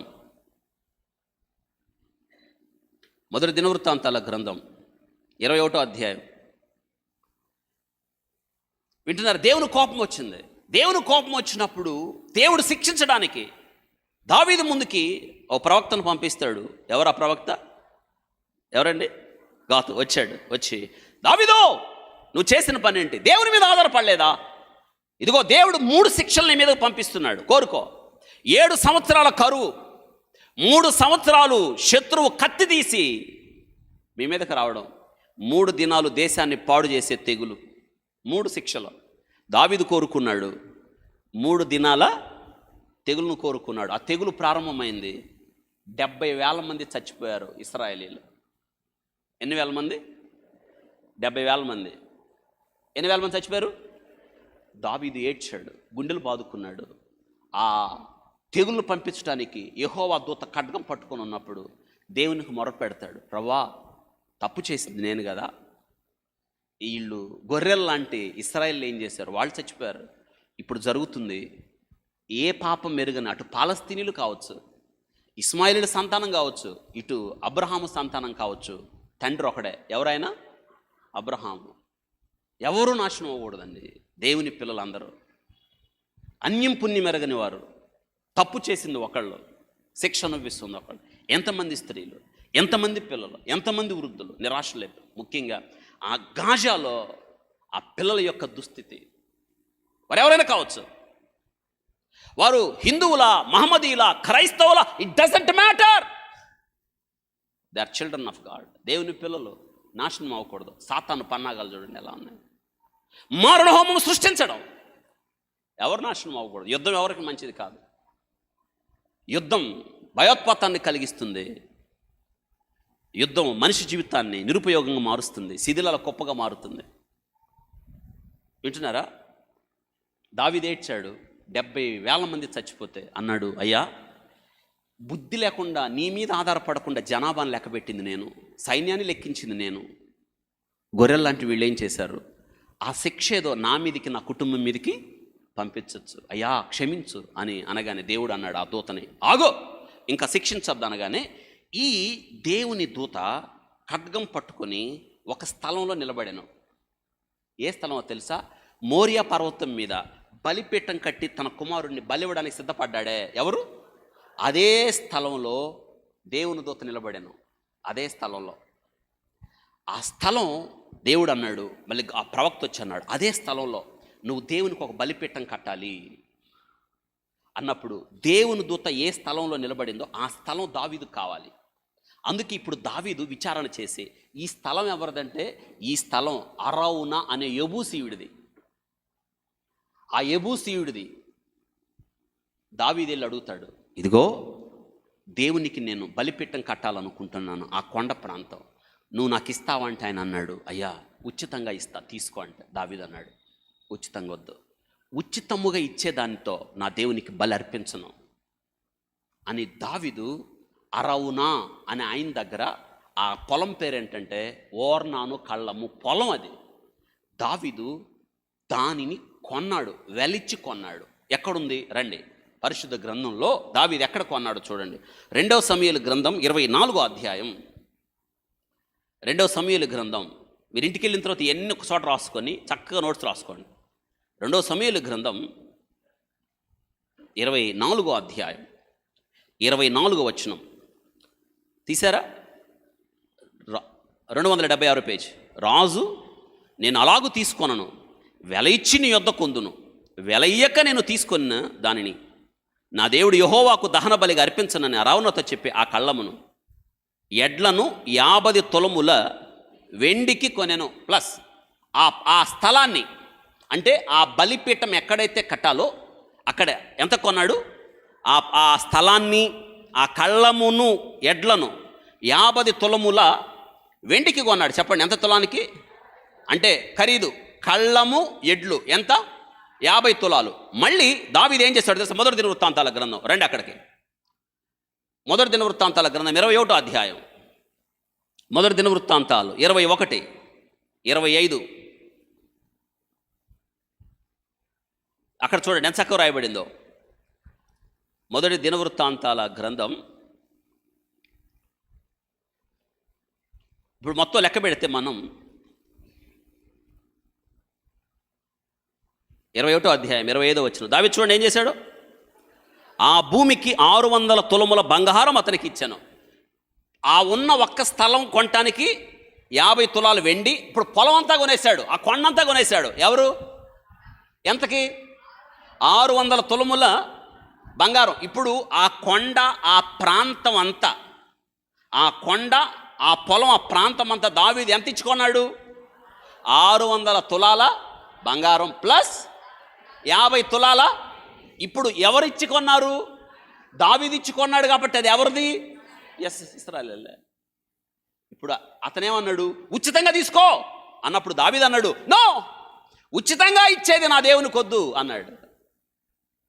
నేను ఎప్పుడు అంటాను ఈ మాట. ఇప్పుడు ఉచితంగా ఇచ్చాడు అనుకోండి, దావీదు తీసుకున్నాడు అనుకోండి, ఎవరైనా తర్వాత వచ్చి ఆక్రమించుకున్నారనుకోండి, వాళ్ళు ఏమనొచ్చు? నువ్వేం డబ్బులు ఇచ్చుకుంటే చెప్పు, నువ్వు కూడా ఉచితంగా తీసుకున్నావు, నువ్వు ఉచితంగా ఆక్రమించుకున్నావు, నేను కూడా. అందుకే దేవుడు చూడండి, వెల ఇచ్చాడు కాబట్టి సంపూర్ణ హక్కులు ఎవరి? దావీదు కొన్నాడు. 50 తులాల వెండి, 600 తులాల బంగారం. మీరు మర్చిపోకూడదు, 50 తులాల వెండి, 50 తులాల, 600 తులాల. ఇప్పుడు దావీదు. అది హక్కులన్నీ ఎవరి? దావీదు ఆలయం కట్టాలనుకున్నాడు. దేవుడు అన్నాడు, వద్దు, నీ చేతులతో రక్తం ఒలికించావు, నీ గర్భమున పుట్టబోవాడు ఆలయం కడతాడన్నప్పుడు దావీదు ఏ స్థలాన్నైతే కొన్నాడో 50 తులాల వెండికి 600 తులాల బంగారం, అదే స్థలంలో కుమారుడైన సొలొమోనుకి ఇచ్చాడు. సొలొమోను అక్కడ ఆలయం కట్టాడు. దాన్నే టెంపుల్ మౌంట్ అంటారు. ఆ కొండ మీద ఏం కట్టాడు? అవును, 2వ దినవృత్తాంతాల గ్రంథం 3వ అధ్యాయం. 2వ దినవృత్తాంతాల గ్రంథం 3 ఏముంది చూడండి అక్కడ. 3వ అధ్యాయం, త్వరగా అయిపోయింది, సమయం అయిపోయింది. 2వ దినవృత్తాంతాల గ్రంథం 3వ అధ్యాయంలోనేమో అతడు మందిరాన్ని ప్రారంభించేశాడు, అంతేనా? 2వ దినవృత్తాంతాల గ్రంథం 3లో సొలొమోను యెరూషలేములో చూడండి, తన తండ్రి అయిన దావీదునకు యెహోవా ప్రత్యక్షమైనప్పుడు మోరియా పర్వతం ఈ మోరియా పర్వతం మీద అబ్రహాము తన కుమారుడు ఏం చేశాడు? బలిచ్చాడు. దావీదు సిద్ధపరిచిన స్థలమున, యెబూసీయుడైన ఓర్నాను కళ్ళ మందు దావీదు ఏర్పరిచిన స్థలమునకు యెహోవాకు మందిరం కట్టనారంభించెను. ఆ స్థలం ఎవరిది? దావీదు ఎవరికి ఇచ్చాడు? కొడుక్కి ఇచ్చాడు. 5వ అధ్యాయం మొదటి వచనంలో పని ముగించబడింది. 6వ అధ్యాయంలో మందిరం యొక్క ప్రాముఖ్యత చెప్పబడింది. అర్థమైందా? ఇదండి జరిగిన సంగతి. అయితే సొలొమోను ఆలయం కట్టాడు. దేని మీద? ఓర్నాను కళ్ళం. ఎవరు కొన్నారు? దావీదు కొన్నారు. ఎంత కొన్నాడు? 50 తులాల వెండి, 600 తులాల బంగారం ఇచ్చి కొనేశాడు. కుమారుడికి ఇచ్చాడు. కుమారుడు ఆలయం కట్టేశాడు సంపూర్తిగా. ఇప్పుడు ఆ స్థలం ఎవరిదే? ఆ తర్వాత మీ అందరికీ తెలుసు, క్రీస్తు శకం, ఇంకా నేను షార్ట్ కట్, క్రీస్తు శకం 70వ సంవత్సరంలో టైటస్ దాన్ని నాశనం చేశాడు. దేని నాశనం చేశాడు మీకు గుర్తుందా? సొలొమోను కట్టిన ఆలయాన్ని నెబుకద్నెజరు పాడు చేశాడు, నాశనం చేశాడు. 70 సంవత్సరాల చెరవ తర్వాత జెరుబ్బాబెలు వచ్చి మళ్ళీ కట్టాడు. మనం ఎజ్రా గ్రంథం, నెహెమ్యా గ్రంథం, హగ్గై, జకర్యా మనం చదివితే విషయాలు తెలుస్తాయి. అది జెరుబ్బాబెలు ఆలయం. ఆ తర్వాత అది చిన్న మందిరం. అందుకే ఏడ్చారు వాళ్ళు, అయ్యో సొలొమోను కట్టిన ఆలయం దాంతో పోలిస్తే ఇది చిన్నదన్నారు. ఆ తర్వాత ఏం చేశారంటే ఆ చిన్న ఆలయాన్ని హంగులు దిద్దడానికి హేరోదు 46 సంవత్సరాలు చెక్కాడు ఆలయాన్ని. యేసుక్రీస్తు ప్రభు వెళ్తున్నప్పుడు శిష్యులు అన్నారు, హలో ప్రభువా, చూసావా ఈ ఆలయం, దీని వైభవం ఏంటో చూసారా? ఇది కట్టడానికి హేరోదుకి ఎన్ని సంవత్సరాలు పట్టింది? ప్రభు అన్నాడు, రాయి మీద రాయి ఉండకుండా ఏమవుతుంది? ప్రభు చెప్పాడు యెరూషలేము నాశనాన్ని గురించి. దేవుని మాట వినకపోవడం ద్వారా, లోబడ్డం ద్వారా, యేసుక్రీస్తుని చేర్చుకోకపోవడం ద్వారా, ఆయన సిలువకు అప్పగించి ఆయన రక్తం మా మీద. క్రీస్తు శకం 70వ సంవత్సరంలో టైటస్ సెప్టెంబర్ 8వ తారీఖు, సెప్టెంబర్ 8, క్రీస్తు శకం 70వ సంవత్సరంలో నేలమట్టం చేశాడు. 1000 మంది యూదుల్ని. రక్తపాతం తెలుసా? జోసిఫస్ అనే చరిత్రకారుడు రాస్తున్నాడు, ఈ టైటస్ యూదులను ఓచుకోతకు వస్తున్నప్పుడు యెరూషలేము వీధుల్లో మోకాళ్ళలో రక్తం ప్రవహించిందని రాశాడు ఆయన చరిత్రలో. క్రీస్తు శకం 70లో తెలుసా? ఒక్కసారి స్క్రీన్ మీద కొన్ని ఈవెంట్స్ చూపిస్తాను, ముగిస్తాను. క్రీస్తు శకం నోట్ చేయండి మీ నోట్స్లో. క్రీస్తు శకం 70వ సంవత్సరంలో, వాస్తవంగా అది 68, 70 మధ్య, 70 అని రాసుకోవాలి. 68 ఎక్కువ మంది, కానీ 70. రోమా చక్రవర్తి టైటస్ ద్వారా ఏమైంది? నిలిచి ఉండకుండా నాశనం అయిపోయింది. అది క్రీస్తు శకం 70లో నాశనమైంది. 68 రాసాం, 70 అని రాసుకోండి. ఆ తర్వాత జరిగిన సంఘటన రాసారా? 70 అక్కడ 70వ సంవత్సరం అని రాసుకోండి. రోమా చక్రవర్తి ద్వారా, టైటస్ ద్వారా 68వ సంవత్సరం, 70 అని రాయండి. తారీఖు కూడా రాయండి, సెప్టెంబర్ 8. ఆ తర్వాత క్రీస్తు శకం 600 సంవత్సరాల్లో ఏమైంది అక్కడ? మళ్ళీ రాయండి. క్రీస్తు శకం 600 సంవత్సరాల్లో రాళ్లను అంటి ఉన్న బంగారం నిమిత్తం. మరి సొలొమోను ఆ రాళ్లను అంటి ఉన్న బంగారం ఉంది కదా, అక్కడ రాళ్లను ప్రజలు ఎత్తుకుపోయారు, రాయిళ్ళు లేకుండా. అక్కడ 600 సంవత్సరంలో రాళ్లను అంటి ఉన్న బంగారం నిమిత్తం అక్కడి రాళ్లను ప్రజలు ఎత్తుకుపోయారు. 600 సంవత్సరాల్లో రాయి మీద రాయి ఉండకుండా, ప్రభు చెప్పాడే రాయి మీద రాయి ఉండకుండా. ఆ తర్వాత జరిగిన సంఘటన క్రీస్తు శకం 617లో తెలుసా? క్రీస్తు శకం 617లో మహమ్మద్ ప్రవక్త పుట్టడం. ఆయన ఏం చేశాడు తెలుసా? మీ అందరికీ తెలుసు మహమ్మద్ ప్రవక్త గురించి. ఆయన వాళ్ళు నమ్మేది ఏంటంటే, ముస్లిమ్స్కి 3 పవిత్రమైన స్థలాలు, 1 మక్కా, 2 మదీనా, 3వది ఇదే. సొలొమోను ఆలయం ఉందే, ఆలయం కట్టిన స్థలం వాళ్ళకి పవిత్రమైన స్థలం అంట. ఎట్టగో తెలుసా? క్రీస్తు శకం 617లో మహమ్మద్ ప్రవక్త అంట ఆ స్థలానికి వచ్చి, ఆ స్థలం నుంచి సొలొమోను కట్టాడే ఆలయం, ఆ స్థలానికి వచ్చి, ఆ స్థలానికి వచ్చిన తర్వాత మనుష్య ముఖం ఉన్న తెల్లని గుర్రం మీద ఎక్కి పరలోకం పోయి, పరలోకం నుండి అల్లాను కలుసుకొని ఖురాన్ తీసుకొచ్చాడంట కిందకి. క్రీస్తు శకం 600, వాళ్ళు నమ్ముతారండి. క్రీస్తు శకం 617లో ఈ స్థలం నుండి మనిషి గుర్రం మీద వెళ్ళి ఆ రాత్రి పరలోకం దగ్గర అల్లా దగ్గరికి వెళ్ళి ఖురాన్ తీసుకొని వచ్చాడు. వాళ్ళు ఏమంటారంటే, ఇదే స్థలం మీద, ముస్లిమ్స్ ఏమంటారంటే, ఇదే స్థలం మీద దేవుడు అబ్రహాము ఇస్సాకు కాదు ఇస్మాయిల్ని అంటారు, వాళ్ళు బలిచ్చాడంటారు. అర్థమైందా? ఈ మహమ్మదీలకి 3 ముఖ్యమైన స్థలాలు, మక్కా, మదీనా, ఇదో అల్ అక్సా. అయితే క్రీస్తు శకం 632వ సంవత్సరంలో మహమ్మద్ ప్రవక్త చనిపోయినప్పుడు, ఈ మహమ్మద్ ప్రవక్త ఆయనకి, నాకు 23 మంది భార్యలని చదివాను, ఎంతమందో తెలియదు, ఇంకెక్కువ మంది ఉండొచ్చేమో. ఎంతమంది ఏంటంటే ఎవరు మాట్లాడారు? మైండ్ పోయిందా? చెప్పండి ఎవరు? అందులో జూయిష్ లేడీస్ కూడా ఉన్నారు ఆయన భార్యల్లో చాలామంది, 2-3 ఉన్నారు నేను లెక్క పెడితే. మహమ్మద్ ప్రవక్త చనిపోయినప్పుడు ఆయన 4వ భార్య తండ్రి ఖలీఫా అని ఒక ఆయన ఉన్నాడు. ఖలీఫా ఆయన ఏం చేశాడంటే యెరూషలేమును క్రీస్తు శకం 637లో యెరూషలేమును జయించి 637వ సంవత్సరంలో జయిస్తూ వచ్చి ఈ మహమ్మదీయులు జయించారు 637లో. 637 నుంచి 687 వరకు అక్కడ ఏం చేశారు తెలుసా? ప్రార్థనలు జరిపారు. 687వ సంవత్సరంలో ఏం చేశాడంటే అక్కడ వింటున్నారా? ఏం చేశారంటే 687వ సంవత్సరంలో దాని పేరు పగలగొట్టేసి అక్కడ దేవునాలయాన్ని కూల్చేసి మసీదు కట్టారు. మసీదు కట్టి దానికి ఏమని పేరు పెట్టారంటే అబ్దుల్ మాలిక్ అనేవాడు డోమ్ ఆఫ్ రాక్ అని పేరు పెట్టారు. ఏమని పేరు? Dome of rock.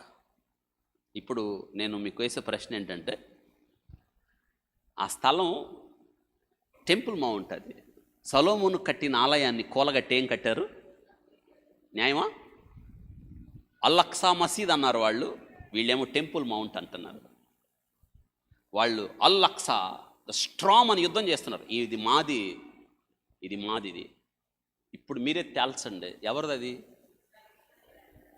చాలామంది లౌకికవాదులు, మానవతావాదులు, చరిత్ర తెలియని వాళ్ళు అది పాలస్తీనియులది. అసలు పాలస్తీనా పేరు ఎందుకు వచ్చిందో చాలామందికి తెలియదు. అది దేవుడు యూదులకు ఇచ్చాడు, యూదుల స్వాస్థ్యం అది. ఆ టెంపుల్ మౌంట్ దావీదు కొన్నాడు 50 తులాల వెండికి, 600 తులాల బంగారానికి కొని తన కుమారుడికి ఇచ్చాడు. అక్కడ ఆలయం కట్టాడు. ఆ ఆలయాన్ని కూల్చివేసి మసీదు కట్టి, ఇప్పుడు మాదంటే ఎలా కుదురుతుంది? యూదులకు ఆలయం లేదు, వాళ్ళకి మిగిలింది ఒక గోడే, ఆడకెళ్ళి ప్రార్థన చేసుకోండి అంటున్నారు. వీళ్ళు అంటారు కాదు, మేము ఆలయం కట్టి తీరాలి. ఇదండి గొడవ. ఈ గొడవ ఎవరు తీర్చాలి? ప్రపంచంలో ఎవరి వల్ల కాలేదు.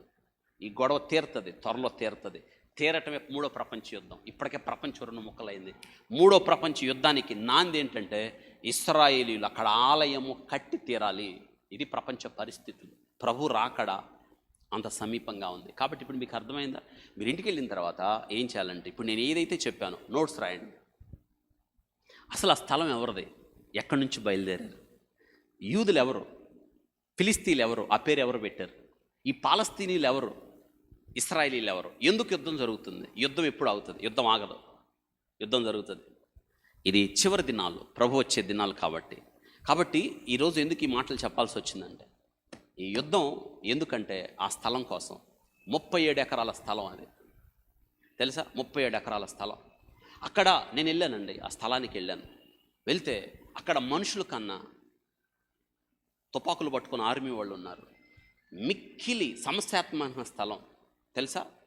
ఎంత వాళ్ళని చూస్తే భయం వేస్తుంది. ఎట్టు చూసినా సైనికులే. అటుపక్కేమో ముస్లిమ్స్, ఇటుపక్కేమో యూదులు. యూదులకేమో ఒక్క గోడే, వాళ్ళకేమో మసీదు. వాళ్ళు వెళ్ళి ప్రార్థన చేసుకుంటున్నారు. ఆ స్థలం ఎవరికి చెందింది? ఇశ్రాయేల్ ఇచ్చింది. ఎవరు తీర్చాలి సమస్య? ఎవరి వల్ల కాలేదు. ప్రపంచ సమస్యను తెచ్చి ఐక్యరాజ్య సమితి వల్ల కాలేదు. ఇది జరిగిన సంగతి. కాబట్టి మీరు నేర్చుకోవాల్సిన విషయం ఏంటంటే, ఇది దేవుడు వాగ్దానం చేశాడు. ఇది బైబిల్ నిరిగిన మనకు మాత్రమే తెలుస్తుంది, బయట వాళ్ళకి తెలియదు. కాబట్టి ఈ వాక్యం వింటున్నాం మనం, అక్కడ మాత్రం చేయాలి. ఏంటో తెలుసా? ఇశ్రాయేల్ కోసం ప్రార్థన చేయాలి. హింసించబడుతుంది 4000 సంవత్సరాల నుంచి, రక్తం ఏర్లై పారుతుంది. యూదులు హింసించబడుతున్నారు, శపించబడుతున్నారు, దూషించబడుతున్నారు. మారణ హోమంలో ఎంతమంది చనిపోయారు, నాటి నుండి నేటి దాకా. యూదులెప్పుడు హింసకు గురవుతున్న వాళ్ళు. అందుకే యెరూషలేమా నిన్ను ప్రేమించువారు వర్ధిల్లుదురు. యెరూషలేము క్షేమము కొరకు ఏం చేయాలి? అంతకు తప్ప మనం ఏం చేయాలి? ప్రార్థన చేద్దాం. యెరూషలేము క్షేమము కొరకు దేవుడి వాక్యమును మన కొరకు ఆస్వాదించునుగాక. ప్రార్థన చేసుకుందాం.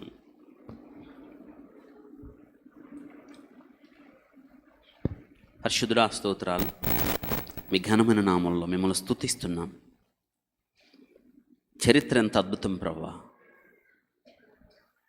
చరిత్ర అంతా ప్రభువా ఏం జరిగిందో వాస్తవికతను మా కళ్ళకు కట్టి చూపించారు. అబ్రహాముకి మీరు వాగ్దానం చేశారు ఆ దేశాన్ని, అది ఇశ్రాయేలీది, ఎవరు అందులో ఉండటానికి వీల్లేదు. ఇశ్రాయేలీయులు చెదరగొట్టబడిన కాలంలో మిగతా వాళ్ళు వచ్చి ఆక్రమించుకున్నారు. తిరిగి వాళ్ళు వచ్చేటప్పటికి ఇది మాది అంటున్నారు. ఇదినా ప్రభు వాక్యంలో మీరు మాకు నేర్పారు. ఇశ్రాయేలీయులు ప్రపంచ దేశాల్లో చెదరగొట్టబడ్డప్పుడు అనేక మంది చుట్టూ ఇశ్మాయేలీయుల సంతతి వచ్చి దాన్ని ఆక్రమించి ఇది మాది మాది మాది అంటున్నారు. కానే కాదు. ఇది అది ఎవరిదో, ఆ భూభాగాన్ని ఎవరికి ఇచ్చారో, ఆ కొండ ప్రాంతం దావీదు కొన్ని ఎవరికి ఇచ్చారో, అక్కడ కట్టబడిన దేవుని మందిరం ఏంటో, తర్వాత ఎలా దురాక్రమణకు గురై అక్కడ కట్టబడింది ఏంటో ఇది నా వాక్యంలో మాకు నేర్పినందుకు స్తోత్రాలు. మేము యెరూషలేము కొరకు ప్రార్థన చేస్తున్నాం. యెరూషలేమును ప్రేమిస్తున్నాం.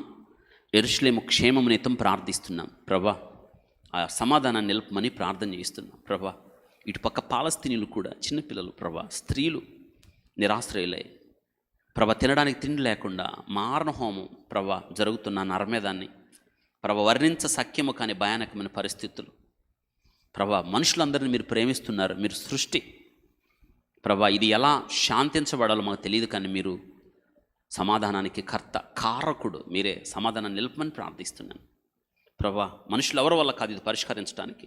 ఇది తరతరాల యుద్ధం, ఇది ఆగదు ప్రభా. దీని పరిష్కార మార్గాన్ని మీరు చూపిస్తారు. మీరు ఆగమనం తథ్యం. ఈ దినాన్ని మీరు మాకు ఇచ్చిన ఈ శ్రేష్టమైన సమయాన్ని బట్టి చరిత్రలోనికి మమ్మల్ని తీసుకొని వెళ్ళి ఆ వాస్తవికతను మాకు నేర్పించినందుకు స్తోత్రాలు. ఈ మాటలు మా హృదయాల్లో నీరు కట్టుకొని ప్రభ ఫలించినట్లుగా సహాయం చేయండి. వాక్యమును ప్రేమిస్తూ వాక్యము ద్వారా అనేకులకు సాత్వికముతో మమ్మల్ని హేతు అడుగు ప్రతి వాడికి నిరీక్షణతో సమాధానం చెప్పడానికి సహాయం చేయమని ప్రార్థిస్తున్నాను. ప్రియ బిడ్డల వరకు కుటుంబాలను దీవించండి. మీ నామానికి మహిమ తెచ్చుకోనమని యేసు నామములో అడిగి వేడుకుంటున్నాము తండ్రి. ఆమేన్, ఆమేన్.